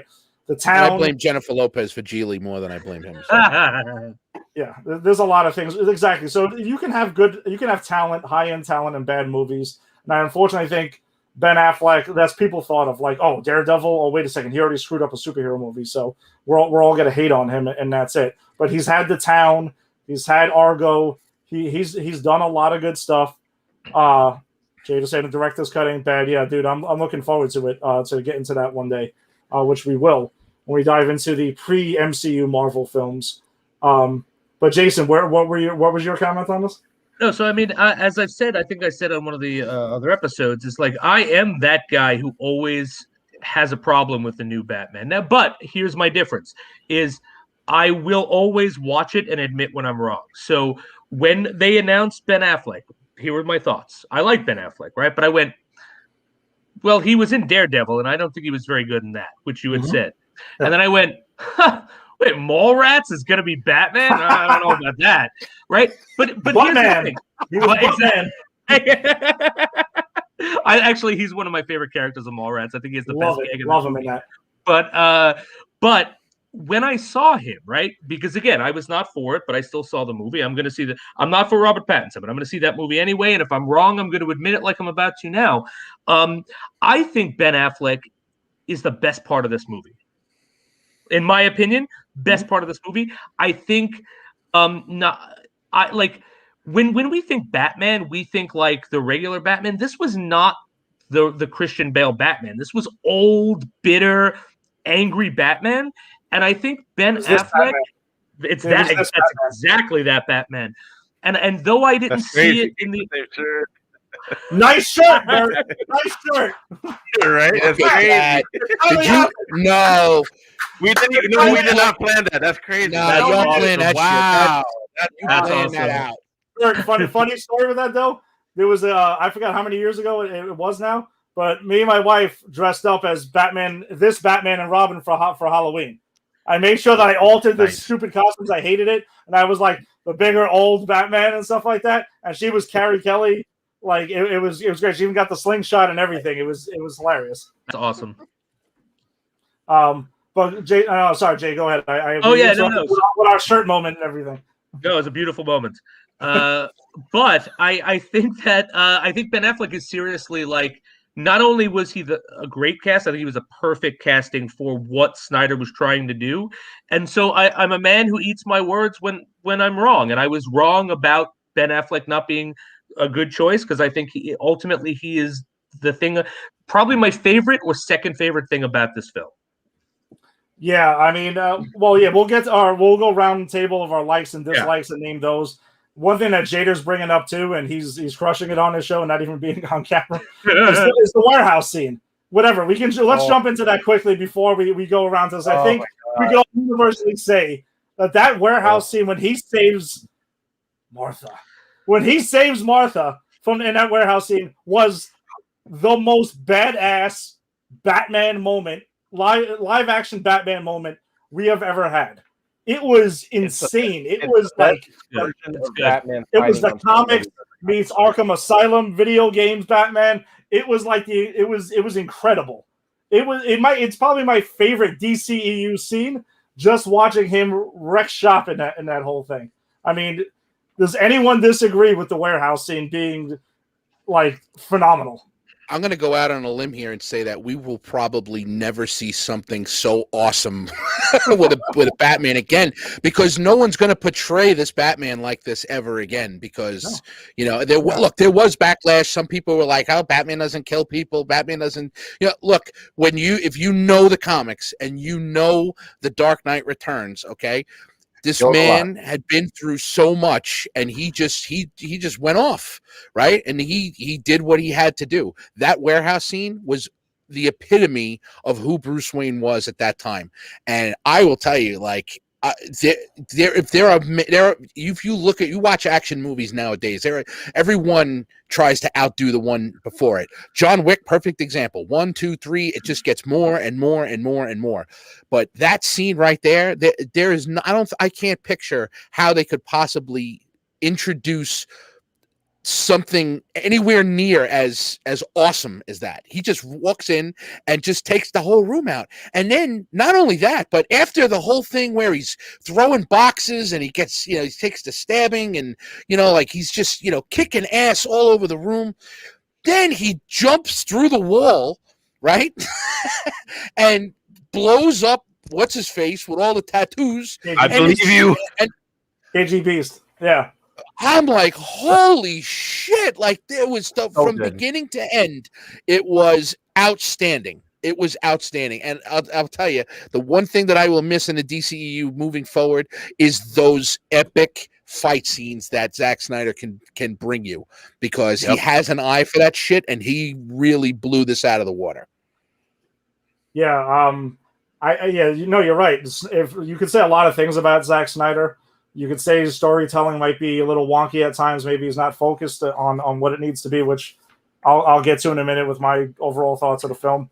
But yeah, in the announcement, the Comic-Con announcement, if you go back to that, like when they released the logo, and that's when the place Hall H erupted and lost their shit, and everyone on Twitter, like wherever you saw it, you saw the logo, you saw the big, thick, like the Batman logo that's on the shirt, and you knew it immediately what Batman that they were shooting for. And it was in Batman that we haven't seen. There wasn't Keaton's, wasn't Kilmer's, Clooney. It wasn't him, wasn't West. It wasn't anyone, though. The movie was obviously going to be heavily inspired by the Dark Knight Returns comic and also eventually animated film. So a lot of that was taken there. Henry Lennox, he said the line from the book. Yeah, the one man that beat you. Once he said that, there was a few. If you go back and watch that video, there's a few people in the audience that, as soon as he started saying that, knew exactly what was going to happen. Me included, watching that on video.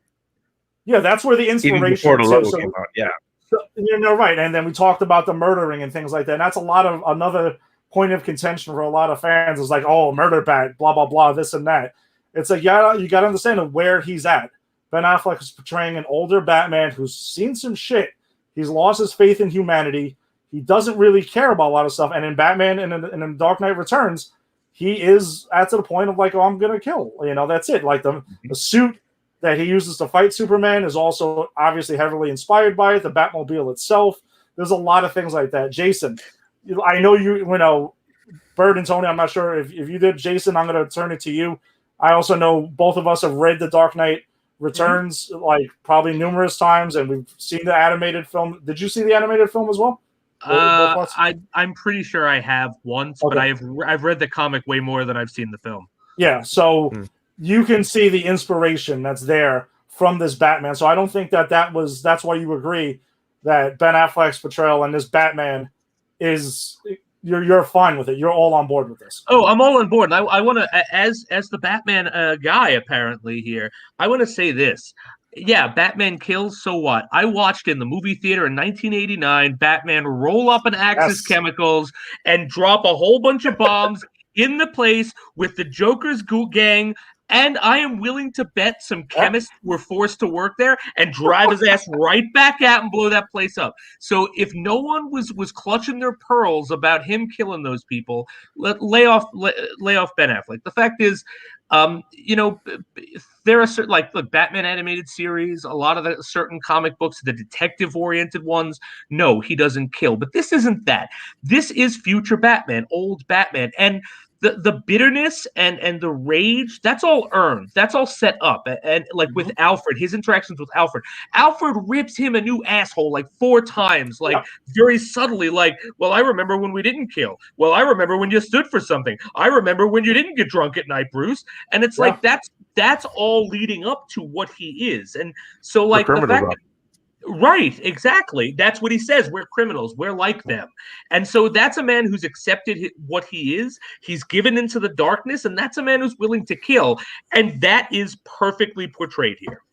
Yeah. It's the ends that justify the means. That's what he looks at it as. The ends justify the means.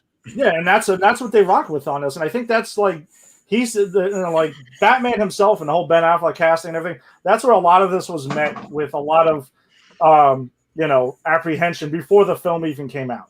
But then the film comes out and, opens up to bad reviews.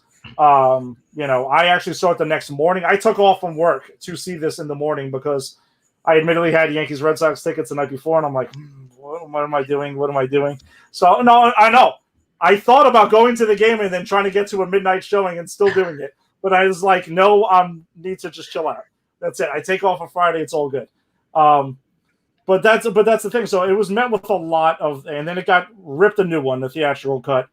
And we also find out, though, that Warner Brothers forced Zack Snyder to chop off 30 minutes. They didn't care what 30 minutes. They were like, oh, it cannot be a 3-hour film. It must be 2.5 hours because we need to have more screenings to make more money. And we would find out that comic book movies that are that long and longer than that can make a ton of money. See Avengers, Infinity War, Endgame, whatever the hell the MCU puts out. It's all printing money. So Warner Brothers, that regime totally blew it at that point. And they kind of redeemed themselves by releasing the, as Jada mentioned before, the original Snyder cut on Blu-ray, which was the Ultimate Edition. I don't think Snyder was the one that actually cut it out. I think that Warner Brothers just went in, just had someone go in. Yeah, the Warner Brothers went in and just cut all that shit out because honestly, if you look at the stuff that they cut out, anything that made it a coherent film was cut out. Anything that gave you any kind of context. And that's the part that's in it. Just when we walked out of the theater, and I know, Ed, we've had this conversation many, many times. We walked out saying, what the hell did I just watch? Why did this happen? Where did this come from? Where did this? You're like, what happened? And I saw it the night before. I got to go to an early screening on Thursday, and then I saw it on Friday. And after I saw it on Friday, I'm like, okay, well, the confusion I had yesterday is justified because I just watched it again, and I'm still confused. Yep. But the thing that aggravated the shit out of me was that when I watched Ultimate Edition, I was in the first 5 minutes. I'm like, okay, now this starts to make sense because you could see the stuff that they cut out right off the bat. So Warner Brothers was the one that cut it out because he made his movie and they said, okay, well, it needs to be under 2.5 hours. So we're going to cut this, and this. They kept all the action and they cut out all the substance. And they didn't realize the fact that in filmmaking, you can't just have a bunch of action with no context. Otherwise the action is completely pointless. Oh, no. We're going to find out about that next week. Yeah, exactly. That's next week's film. Yeah, we'll get into we'll jump into that son of a bitch next week. But that is all action and sleek editing, my friend. That is more than action. There is also sleek editing in that movie. I'm going to tell you right now, I'm just going to go back and watch the trailer for 2 hours instead of watching the actual film because I think that the trailer is 1,000 times better than the movie itself. But we'll get into that later. By the way, speaking of trailers, though, this Batman versus Superman, about the theatrical cut, that trailer was trailer incredible. Of all time. That was phenomenal. Bro, what about the comic? What about a Comic-Con? When they had Comic-Con trailer, bro, that thing was 30 seconds. All it was Batman turning on the bat signal, and then all of a sudden he was floating there in the rain, and we were like, "Holy shit!" That was awesome. It was awesome. You didn't have to see anything else. All you had to see was that, and people lost their minds because of that. So yes, it was definitely great. Yeah, so we'll go around, but I'm going to share the rest of my likes quick. I'll hit on the points that I liked. And Berto, I'm going to turn it over to you for your likes. We'll all hit our likes, and then we'll share our issues quickly with it, and then we'll get back to it. So obviously, I love Ben Affleck's Batman. By far the best thing about this film for me. Absolutely ate all of it up, and I couldn't get enough of it. I'm sad that we're not going to get his version of the Batman. We'll see. Maybe one day. You never know what could happen. Gal Gadot's Wonder Woman, that was her intro into this.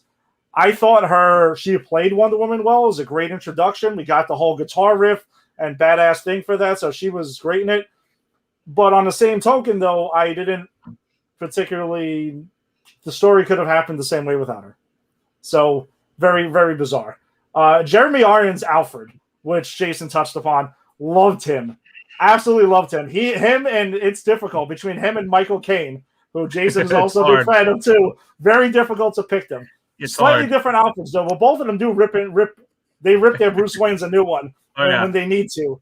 This one was more of a tactical though. Alfred, who I can see having like a military past and that type of thing, and he was more hands-on with the crime fighting at this point. Remember, they've also been doing it for like 25 years, so that's fine.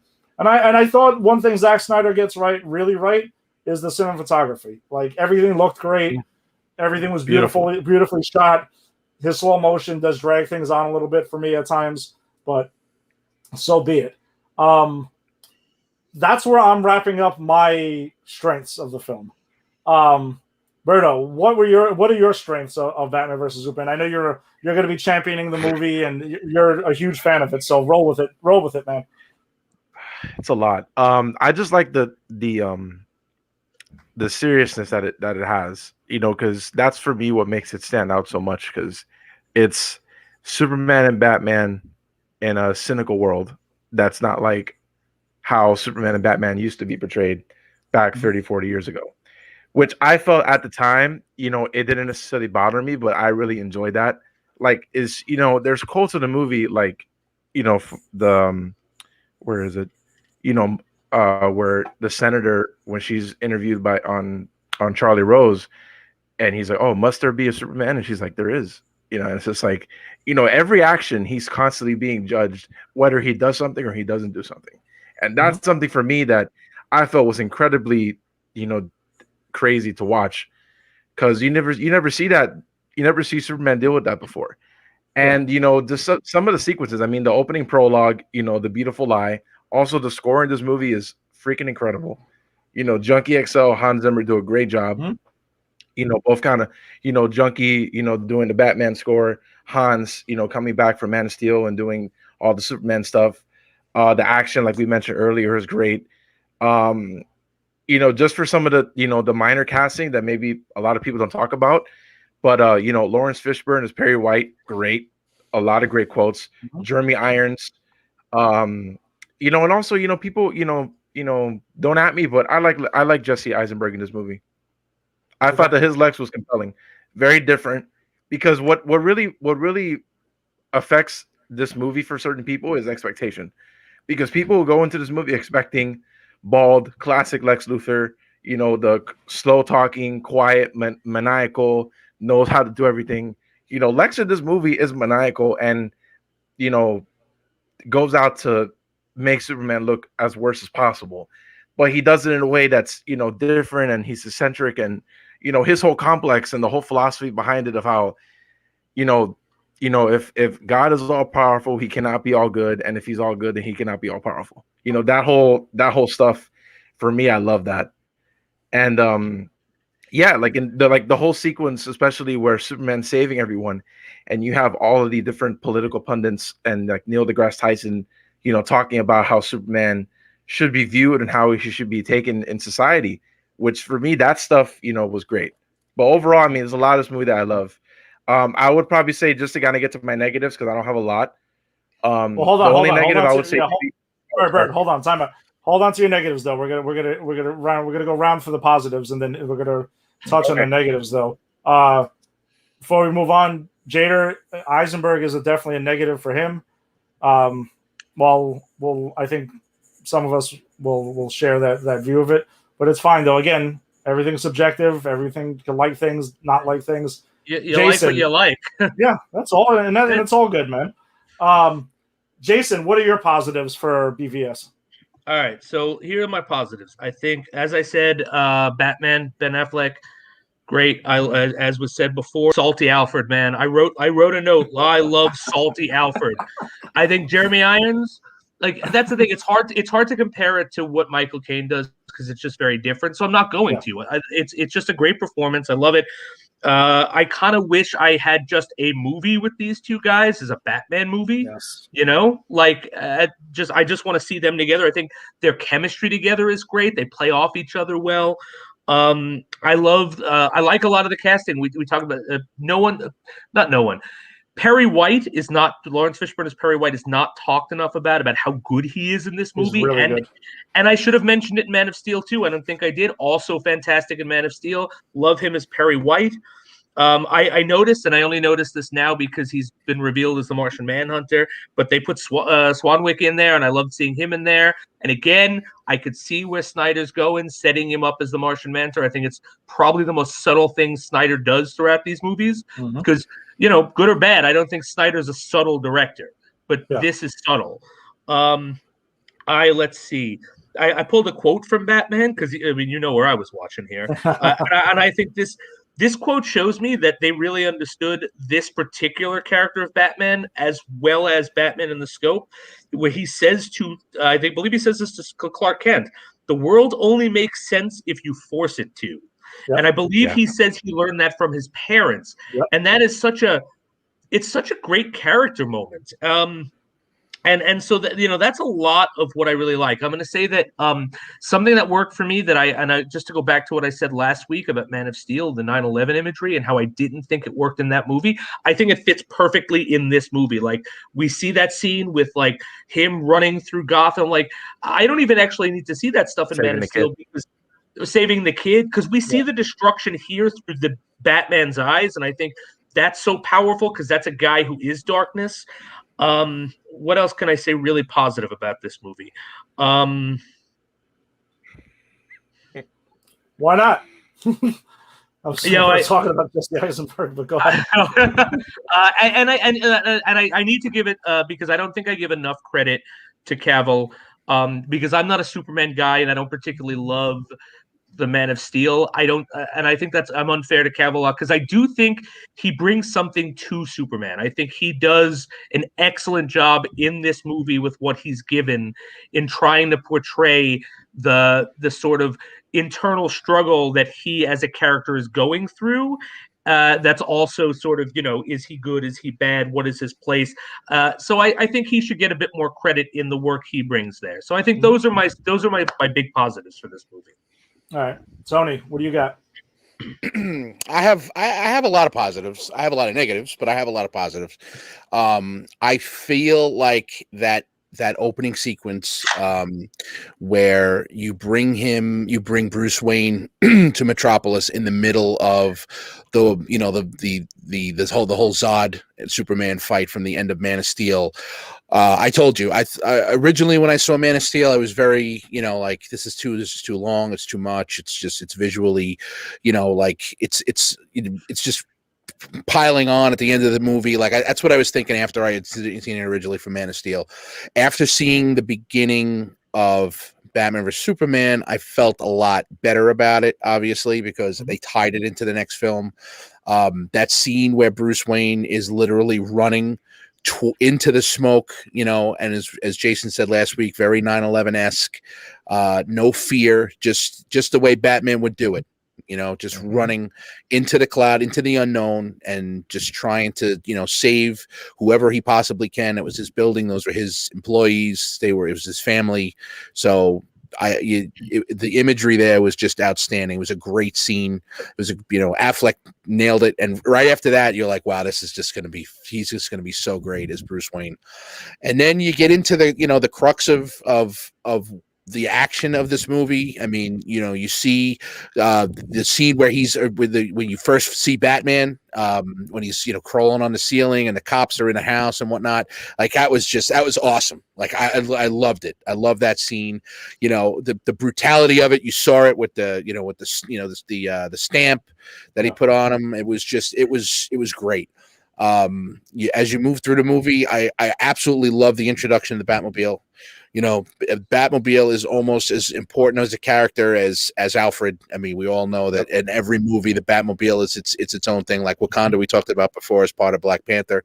The Batmobile has got its own lore among Batman fans. This Batmobile is awesome, and the scene where he comes out and he just starts blowing shit up with it is just outstanding. It really is. It's well shot. The scene of him standing on top of the crane first and listening in, I loved it. It was such a great scene. And then having Superman show up at the end and the two of them going face to face, the line of him saying, "Do you bleed?" was absolutely perfect. It was just perfect. Like, how, if you're going to have, there's already animosity there. You know that Clark has got this animosity because he knows what Batman is doing. And you know that Batman is planning this whole thing because he thinks that Superman is such an existential threat to Earth. You know, just the animosity you see and how he rises out of the Batmobile and what he says to him. It's just, oh my God, it was perfect. It was a great line. And I hate the fact that they mocked it in Justice League. It was ridiculous. We'll get to that in a few weeks. Yeah, exactly. If we have to, but, so I love that scene, with the Batmobile, I love the explanation that they gave of how kryptonite affects Kryptonians. I love how they went into that, because really, if you go into the original Superman movies, they never explain that. They never explain it. It's just like, here's a green rock. If he holds it, he's got no powers. Like that. That's all that it did. It didn't explain, they did a good job. And again, it goes back to, and as we said before, Marvel does it really, really well. And I think Snyder was trying to emulate this a little bit. It's the details. It's explaining things that you can understand it a little bit. Why he can, make it into these bullets and the powder, and him breathing it in, and the decaying of the cells. And it was really, I thought that was really, really well done. The fight scene between Batman and Superman, I thought was very strong, considering that people are going to say, how are they going to make this work? Well, they made it work. It was really, really well done. I love the scene with Doomsday. I don't really love how they got there, but I love the scene with Doomsday. Wonder Woman showing up. I thought the chemistry between Affleck and Gal Gadot was fantastic. Her showing up in that scene. I mean, we've never seen Wonder Woman on a big screen before. So to see her come in and start kicking ass was just, that was fantastic. And I love the fact that in that scene with Doomsday, they showed the fact that, Batman with his toys and everything is able to do this and that and whatever, but showed that, hey, look, I'm out of my depth here. This is you guys. I'm just here for, I'm just here for logistic purposes. I can come up with shit and try and help you, but other than that, you guys are on your own. So I love how he did that. If the thing that I thought was also really, really well done was Superman's death. I thought that they handled it really well, from the comic book to putting it onto screen. I mean, we've read about it, we've seen it in the graphic pages, but to see him there against Doomsday, sacrificing himself, I thought it was really, really well done. So those things to me were the absolute strengths when it comes to this movie. So, and again, teeing people up for things. You've that last comment about with the scene with Doomsday and everything like that, the death of Superman, is kind of where I didn't have an issue with the fact how it was portrayed on screen. I'm going to lead off with my weaknesses now, though. My problem is really, honestly, the title, and you kind of get an idea of what you're in for with the problems when you look at the title of the film. Batman versus Superman, but it doesn't end there. It's Batman versus Superman: Dawn of Justice. Long title. Two stories. Two stories in one. Two completely different stories. And I think the film, honestly, is ultimately asked to shoulder way too much that has not been properly earned for just the second DCEU movie. I think it runs into a lot of the similar problems of Iron Man 2, where it was like, when at that point the MCU didn't really know how to forward the universe or forward the story. It was kind of like, this is a trailer essentially for Avengers. And I kind of felt like this right here, this film with what it was asked to shoulder and to do and to set up, was kind of where the DCU started to have problems. You're like, let's list the things that it's been asked to do. Be a Man of Steel sequel. Introduce Lex Luthor. Introduce a new Batman. Introduced Wonder Woman. Still not clear why she's in the film. I like seeing her in the film. She's badass in it. She looks really cool in it. Like Gal Gadot does a great job with what she has. The one little scene where Lex is rambling on about nonsense up there, and it looks like in his house where he's giving that speech, and he mentions Zeus, and then you can see Diana's like she rolls her eyes. It has a new context to it because now you're like, yeah, did she know? She's like, yeah, these guys are just bullshitting. And then it's asked to tease the Justice League through the videos that Lex has, and that you have to show each one of them, and then you're asked to, by the way, Lex giving them logos on the file that was found. Bizarre. A very strange thing. Whatever. Maybe Lex or whoever made this for him is very good in Photoshop. They like to produce and show what it is that they have. They got all kinds of time on their hands, man. No, they do. There's a lot of time. And I understand that Lex was launching his investigation and his belief into the metahuman thing. And I get that. It's set up. But I just thought that was a little bit awkward when they opened up the file and it's just like, oh yeah, I happen to just give them all. I'm going to give them all names and logos, and I'm the one who named the Justice League. I thought that was a little bit goofy. It's also asked to handle the death of Superman, which on its own could be its own movie. So I felt like asking in one film. Yeah, but that's what I'm trying to say is that when you look back on it again and watching it again, it's like, holy shit, you really asked to do a lot of this.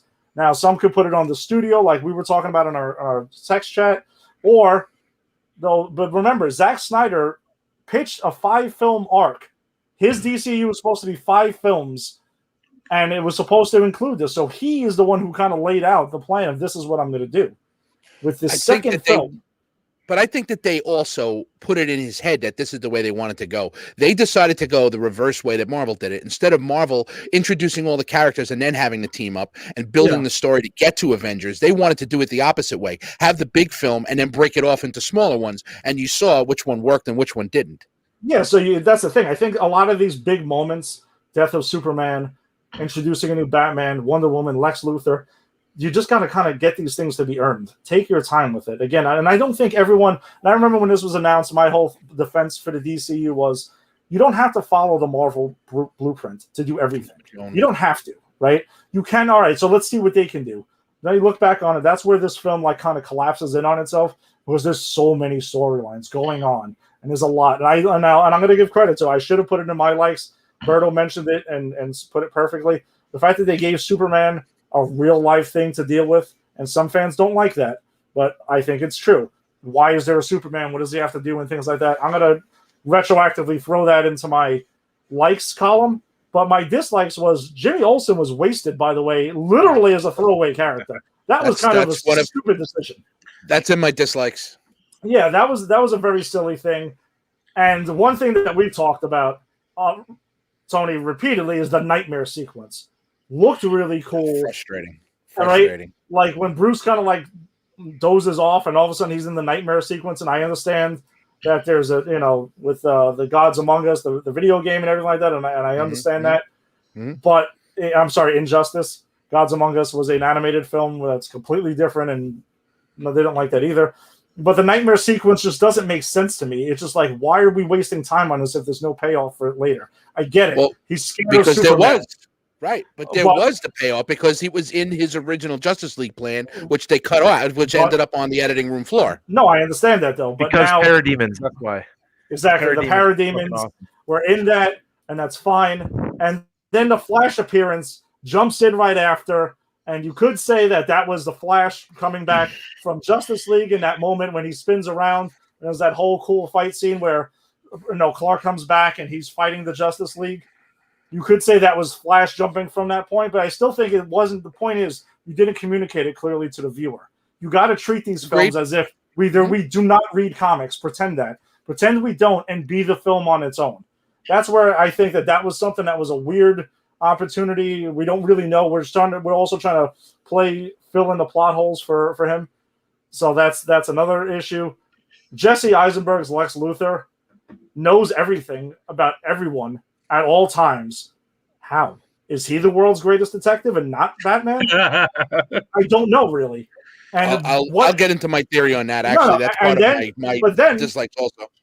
But then, though, they allude to a connection with Darkseid. Like through this whole movie, they kind of like briefly allude to it, but they don't say it. They don't say it out loud. Like I think you kind of could like, again, I get what you were trying to shoot for, but you kind of just got to like take a different approach to that. What else do I have in there? Yeah, the logos in the Justice League was silly. I already mentioned that. So Lex's master plan for me is the biggest difference, and also Clark's arc are the two biggest differences from the theatrical cut to the Ultimate Edition. And it's fine. It fleshes out the story. It makes more sense. But I still don't think this film needed to be 3 hours. If Lex's master plan, by the way, was to have Batman fight Superman, then what the heck is Doomsday there for? Like, let's just say, what if Batman actually won and killed him, right? Since they also allude by a look that, oh yeah, I let him get the kryptonite. I'm glad he's got the kryptonite, right? And that one scene where he shows up riding a motorcycle in the rain for some strange reason, and then he shows up there and he's got that, and then it's just like he smirks when he sees that the kryptonite's gone. But like, was Doomsday just going to run amok on Earth and destroy Batman and destroy everyone, and then he can't control him, and then that's that? I just think that was really silly, so there's no need for that. The big thing, quote, Martha, why did you say that name? Thought it comes off exactly, Jason. I think I get what you're trying to communicate. That's where Bruce finds out is like, oh, he's got a mother. He's a person too. I understand what you're trying to communicate, and that's what like made him take a step back and say, oh shit, what have I done? I've gone too far. I'm about to kill this dude. I get that. Again, just comes off really goofy and has become a punchline since then. That tells you how most people felt about it. Lois in the third act again. I complained about her in Man of Steel. In the third act of both movies, by the way, she's great in the first 2 acts of both films, but then once she gets to the third act, she becomes like the damsel in distress. She's damsel in distress and an idiot. She takes the spear, throws it in the water. 5 minutes later, she's got to go back and get it.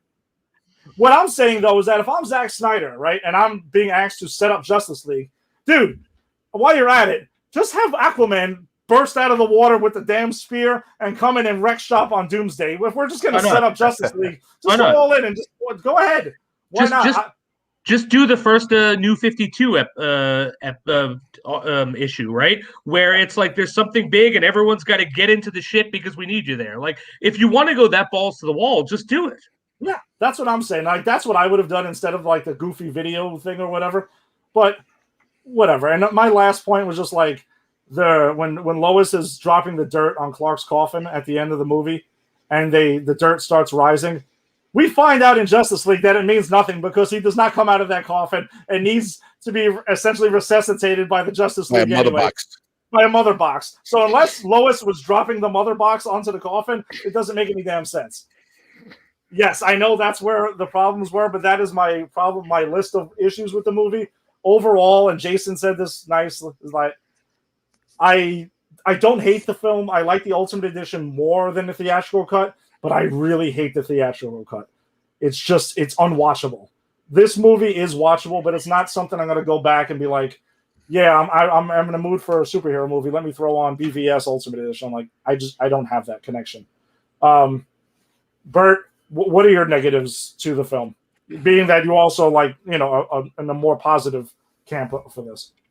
Well, for me, the first one, I think, even though, Zach was very ambitious in trying to put all these stories together in one movie, I feel like they tried to do too much in one film. I definitely think that having, elements of Death of Superman, setting up Justice League, they should have focused on maybe 1 or 2 core elements that fit the story instead of worrying about what was coming later. I think also too the runtime. I think this definitely could have been 230, 245 easy. Because like I wanted to mention before with the theatrical cut, I went to see it opening night when it came out on March 26th in 2016, and I was just shocked at how incoherent it was. Yeah. Like, there are parts that I liked, but I was just like, I didn't really understand what was going on. But when the Ultimate Cut came out, and then when you find out that Warner Brothers, like, look, if you want to cut time from a movie, that's fine. I understand, 3 hours, if you're going to the movies, 3 hours is a lot to ask for somebody to go see a movie casually on a Friday night for 3 hours. But if you're going to cut time from a movie, don't cut from certain parts that make the story complete. Like they literally cut out almost all of the stuff with the incident that happened in the beginning of the movie in Africa with the lady that testifies to the Senate, and then later you find out that she lied about it because Lex was holding her to it, and that whole thing. And also too, Superman in the theatrical cut is a villain because Superman in the theatrical cut doesn't react to anything. The explosion happens at the Capitol and he just flies away. Leaves. Yes, I'm sorry I left that out. Yeah. In the ultimate cut, he's sad as hell, as he would be, and he's actually helping people. And then, after an awkward interaction with one of the EMTs, then he leaves. And also too, Clark, as a reporter, him going to Gotham, talking to different people, talking to the wife of not the wife, the significant other of the prisoner that got killed because he got the bat brand and all that. Him actually doing reporting stuff and him actually standing up for, hey, him going against Perry and being like, hey, like we should really report about this Batman guy instead of the sports thing, and had their whole dichotomy. But yeah, I think for me, just the negatives is just, that the runtime, trying to fit too much. I feel like the Justice League stuff you could have cut out. I feel like if you want to add one thing, keep Wonder Woman, keep, the reveal of her photo and her being like hundreds of years old, keep that, but take away all the other stuff. The nightmare sequence, I love it, but like you said earlier, I do think that it's a little confusing if you don't know the context. I mean, me, first time, I was like, holy shit, that's the fucking Darkseid logo, fucking parademons, like, that's awesome. But, in the context of the film, it's kind of like, how did he, it's just like Bruce was kind of, whatever. But yeah, other than that, those are really just my negatives. Nothing too much, but just the runtime and trying to cram too much into it. Yeah, a thing that they mentioned in the Ultimate Edition and not the theatrical cut was also it makes it look like in the theatrical cut that Clark didn't see it because he wasn't looking. And then meanwhile you find out, actually no, he knows you can't see through certain things, but you can't see through like lead and everything. So he made it out of lead because he knows that you couldn't stop it. He was trying to make sure you couldn't see the bomb. So instead of exactly, that's Lex. So you get Lex being smarter and Clark not being an idiot, which is good. Jason, exactly. Jason, what were your negatives? Roll them out. All right, so we'll go small to big because I do have a lot of issues with this movie. Small, I think that it's too long. I think the addition of what was added, whereas I think it does clarify some stuff in the narrative in the movie, it doesn't fix any of my issues, and I think there are just some, I don't know, there are some logical inconsistencies for me. Okay. This on a very small level, and this is tiny, and who cares, right? But I noticed it. Why didn't Jack leave the building when Bruce Wayne told him to evacuate everyone? What was Jack waiting for? Like, Bruce Wayne says, evacuate everyone, Jack, and Jack is sitting there on the phone watching the destruction of Metropolis going, oh, shit, boss, yeah. Boss says everyone leaves. And then he stays. Why? It's a small thing, yes, but it didn't make any sense to me. And I think there are small things throughout the movie that mirror that for me where I go, I don't understand why they made that choice. It's getting a bit bigger. I hate this Lex Luthor. I hate him. And it's like, I like Jesse Eisenberg and certain things.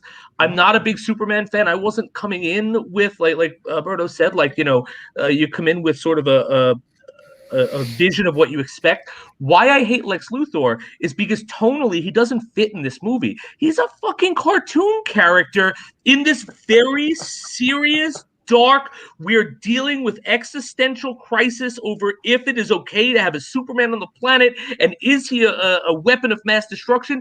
And on the other end, you've got, hi everyone, here's a good Jolly Rancher. Eat my Jolly Rancher. The Jolly Rancher was fucking weird. It's cherry. It's totally like I could buy Lex Luthor not being bald. I could buy him being a bit eccentric. He tonally does not work in this movie, and there's so much of him, and so much of the movie's plot is like because of him. And I think he's kind of like, Ed, you said this before. Why does he know everything?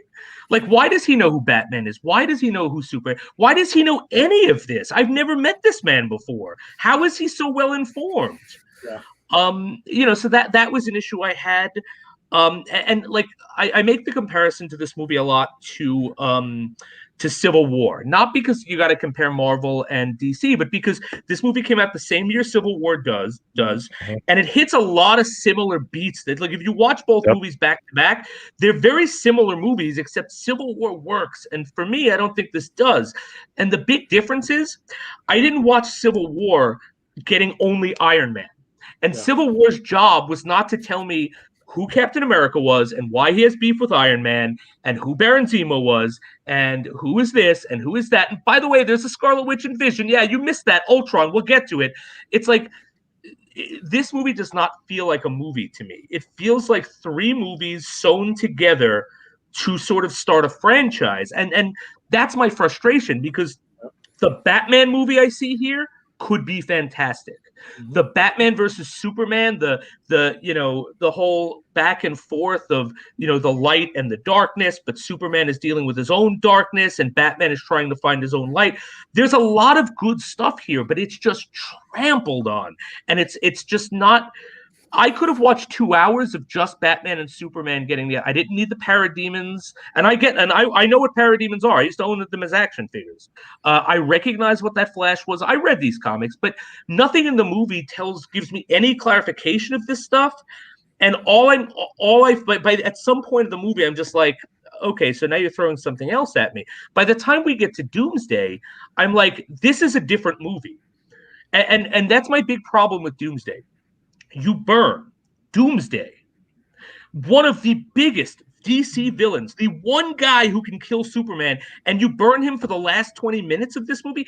That would be like if Civil War, 20 minutes in, Thanos showed up with the Infinity Gauntlet and went, "Hey guys, it's me, I'm Thanos, I'm here." And then they all had to somehow get together and beat him, and that is your Infinity. They do, and that's it. That's all you get. Like there's so many missteps and so many wasted moments, and I think it's all. And I don't blame Snyder. I don't know because I don't know how it went. I don't know what his vision was, what he wrote, what Warner Brothers told him. But I see this as there was a movie to be made, and instead they were trying to lazily world build. And I'm going to use the word lazily because when you say to me, "Hey, there's Wonder Woman. You've read a comic, right? I don't have to explain to you who that is. She's here. Isn't that awesome?" For me, narratively in a movie, that's lazy. I've never seen her before. If this was coming up after I've seen Wonder Woman, I'm in. You've sold me. I'm like, what is Wonder Woman doing here? This is awesome. But it didn't happen that way. And that's my biggest frustration with this movie is it tries to do all of these things. And it's like if you're an expert juggler with 3 balls, don't try to add 6. Give me 3, and then give me 3 later, and 3 later, and world build that way. And that's ultimately why this movie falls apart for me. And I hate Lex Luthor. I want to make sure that is that is the thing I hate the most. Sorry, Berto. I apologize. No, it's okay. It's okay. Oh man, that is so. It's Jason. Ultimately, it actually sounds like we have pretty similar visions of Batman versus Superman after we've kind of fully laid it out here. Yeah. Tony, I'm sorry. May I add one more thing? One more thing. Of course. I actually want to just give. I want to talk about the Martha scene, but not in a completely negative context. I think 2 things, because we've already done that. There are 2 things I took away from the Martha scene. One, Ben Affleck plays it like he thinks he's being punked. If you rewatch it, he literally does this. He goes, Martha, like, is there a camera? Why are you saying that? Yeah. But the one good thing I'm going to say about that is I think that is an excellent concept done very, very poorly. Like, yeah. I love the idea of him, Bruce Wayne the man, having that moment of going, I'm about to kill this alien piece of garbage, and him going, like, had he just said, in my head, if he just went, save my mother, and it was just him going, wait a minute, this guy has a mother? Yep. This guy's a human. But like the whole Martha thing was just too much. But I think it was a good concept. And maybe that's my takeaway from this movie. Lots of good concepts, but not always well executed. Sorry about that, Tony. It's all yours. Jason, you literally, that is an exact perfect way, I think. I mean, I'll say I share it with you. That I think that's what I kind of ultimately feel about this film. Tony, what do you got here? What were your negatives of Batman versus Superman, since we're kind of like airing of grievances. It's cathartic, is really what it is. So let's just call it what it is. Look, I have a lot of the same negatives. Okay, the first thing is that Warner Brothers completely screwed this timeline up. This should have been Man of Steel. It should have been the Batman. Okay, you could introduce Wonder Woman in the Batman. Okay, you could have had basically the first part of this movie, him trying to piece together what happened after Man of Steel, and make it into its own movie. Okay, you could have had different things here and there. They could have made their own movie just out of that, and then Batman vs Superman could have brought in more dynamic. Okay, they could have told the story of him dealing again with everything that happened over the last 20 years with Robin being killed. You can, tease the Joker at that point. You could tease Harley Quinn. You could tease Deadshot. You could do all of these things leading up into the getting into Batman vs Superman, and I think that would have been better. I agree with Jason 100% on the Martha thing. I think that if you read the synopsis of the movie, it said Bruce Wayne has lost all faith in humanity. Okay, the thing that snaps him back, the thing that makes him realize, okay, is that this is an alien that's living on Earth, and I'm about to kill him. I'm the only person on this planet that knows how to kill him, and I'm about to do it, and he's worried about his mother. There's nothing more human than that. And that story, and that could have been gotten to much easier if you didn't tell that story in one fucking movie. If you had told it in 2 movies, it wouldn't have been a problem. But by leading up to it, it would have made that scene more impactful instead of it being a punchline like it ended up being. It should have been my mother. It should not have been the Martha thing. Look, they screwed it up. That's the end of it. But that is the crux of most of the problems of this film come from the fact that this movie should never have been 2 movies in one. It should have been done 2 separate movies. Batman should have gotten his own movie, and then you would have put the 2 of them together on the screen at the same time. And you could have introduced your characters a little bit at a time, and it would have been easier for people to digest. They would have had a much better story to go off of, and then the storytelling in this movie would have been a hell of a lot easier. I think if you think about it, and you watch the Ultimate Edition, the storytelling is actually pretty good considering all of the shit that's going on in his film. Okay, he kind of keeps it all the same. If you watch the theatrical cut, you're completely lost because they took all the context out, so you don't understand anything that's going on.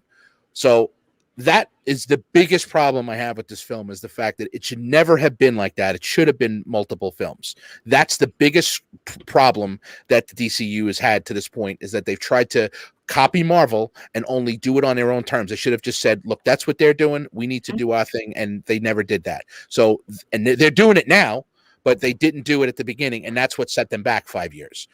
I will tell you that I absolutely hated this take on Lex Luthor. I'll tell you why. I mean, they tried to make Mark Zuckerberg Lex Luthor. Okay. If you wanted to take some kind of rich, eccentric person, you could have taken 5 other guys, Jeff Bezos, Elon Musk, anything like that. You could have taken any one of those other guys, and it would have worked better than what you did. But you took this wildly erratic, whiny child and forced him into one of the most prominent, dynamic villains in comic book history. Okay? If you go back and you look at Gene Hackman and you look at Kevin Spacey, who I know will never work in Hollywood ever again, but still, if you look at the characters that they portrayed a lunatic, okay, but in a way that the comic book, it relates to the comic book. They didn't have to pull from the pages of the comic to get Lex here, but where he went, and I understand where he went. You want to know how he knew everything? Because his company is like a Facebook or an Amazon. They're everywhere. Okay, they know everything because they are everywhere. That's what they tried to do. They tried to make it as if he was Mark Zuckerberg. That's exactly what it was. Wearing the sneakers all around, and the basketball court in the middle of the headquarters, and they tried to make this like LexCorp was Facebook. That's really the angle that they took here. And it did not work. It did not resonate with people. People who just saw the film did not knowing the comics didn't like him. People who knew the comics absolutely hated him. So I understand why he went down that road. It just was a complete miss. And I don't disagree with a lot of what Snyder did in a DCEU. This I disagreed with. He completely missed the mark on Lex. He missed the mark on the people reacted to him and how he would be portrayed on screen. And to me, it just completely went nowhere. The lowest thing, I told you at the end of Man of Steel how much I could not understand how they could just have her waltz into the train station in the middle of the fight with Zod. The same shit happens again. Oh, just ask Perry for a fucking helicopter, and then I'll just fly into the zone where three unearthly beings are leveling the city. And if I'm the helicopter pilot, I don't give a shit how much you paying me. I'm not going anywhere near that friggin' thing. So I don't get that part at all. I love how they just add in though, because people were pissed off about, the middle of Midtown Metropolis being destroyed in the middle of Man of Steel, how they put on the newscast, they got Anderson Cooper talking about, they're in a deserted part of the city. Oh, that's funny because Metropolis is supposed to be just like Manhattan. Is there a dead part of Manhattan at 6 o'clock at night? Because if there is, I don't know about it. Okay. But apparently that's where they decided to take this guy off on its own little thing. Maybe they took him to Staten Island. I have no idea, but this is what they decided to do. Okay, so that I don't get that portion of it, and you start to nitpick about things because there are things in this film where you're just like, why did you have to do that? And if it would have been a good film, right, overall, a really solid film, you could look at the logos for Flash and for whoever and be like, okay, I can get that. Okay, maybe he started doodling on a thing and put it on there. He's eccentric. He decided to come up with it. You can overlook things like that. But because there are glaring things in this movie that just piss you off, yeah, you're going to start to nitpick on other things about it. So the big problems, and I mean, I can nitpick all day, but the big problems with this film, the fact that it should have been 2 different films, possibly 3, but I'll give it to the point where it should have been 2, and the Lex character, the way that it was written, was a complete disaster. Okay, the Martha thing I think would have made more sense had they given it more context. If you had given it the second film and given time to fall in love with Bruce Wayne, even though he's completely like a psychopath at this point, which is Affleck portrayed him perfectly. Okay, even that you would have loved him, especially being a Batman fan, but you would have loved that point, and then you could have hammered that home to point where showing the relationship with his parents, the fact that he was, that's always been the underlying thing of how he became Batman, and then seeing the humanity in Superman because of the love of his mother. You could have tied that together and done it in a much less corny way had you not had to cram it into a 2.5-hour film. So those are my complaints about the film. I enjoy this movie because the action sequences are so dynamic that I can overlook a lot of shit that's in it, and it is a lot of shit, believe me. So I can overlook a lot of it because I enjoy the action sequences. I love Cavill as Superman.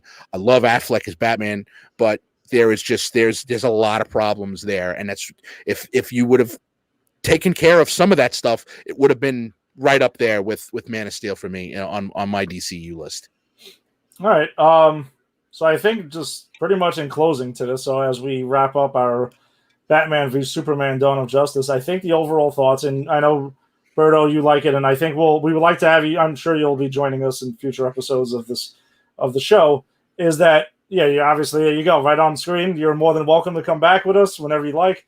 I think we all just agree is that we are frustrated by the film overall, and we just kind of feel like, what would have been smart, Warner Brothers? How about if you really want to make money, instead of cutting it down from 3 hours to 2.5, how about you could have given us a Batman film and a Man of Steel sequel, and then if you wanted to squeeze a third movie out of this section, you could have had that. And guess what makes more money? 3 films versus 1.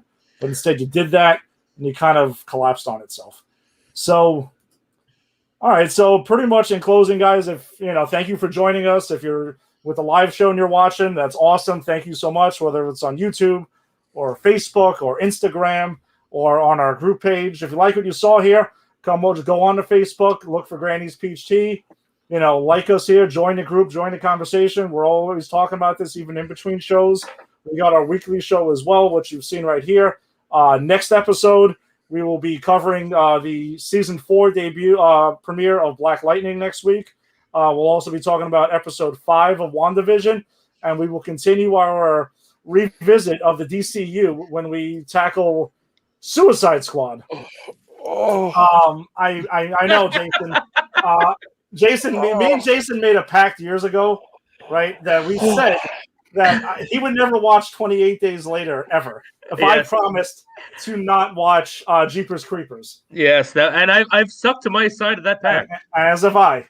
And I also made a pact with myself that I would never watch Suicide Squad again. But guess what? That's my dedication to the show, and that's what we're doing. I'm going to watch Suicide Squad. I'm going to watch the extended version, which is 15 more minutes of pain. Of hell. I'm excited about rewatching the extended version. I know you are. You would probably watch another hour of it. But guess what, Jason, guys? Jason, how many times have you watched Suicide Squad? Just because I'm curious. 3. I saw it once in the theater. Mm-hmm. I watched it once with Eddie. Mm-hmm. And I watched it. Whenever I buy a DVD or a Blu-ray, I always watch it at least once before I put it in the shelf and forget I own it. So typically, I do the same thing. Yeah. So I've watched it 3, and again, I want to make it clear: I'm not arguing. You are not going to hear me argue it's a good movie at all. It's a train wreck, and that's why I like it. And then guess what, guys? I am so excited to have this conversation next week. I just want you all to be aware. I am very excited to hear this. I can't wait to hear. I'm waiting with bated breath here. I really am. I cannot wait to hear what this is going to be. Because that's going to be awesome. All right. So for Tony, for Jason, for Berto, who's our special guest this week. Thank you all out there. Stay safe, stay healthy, and we'll see you next week.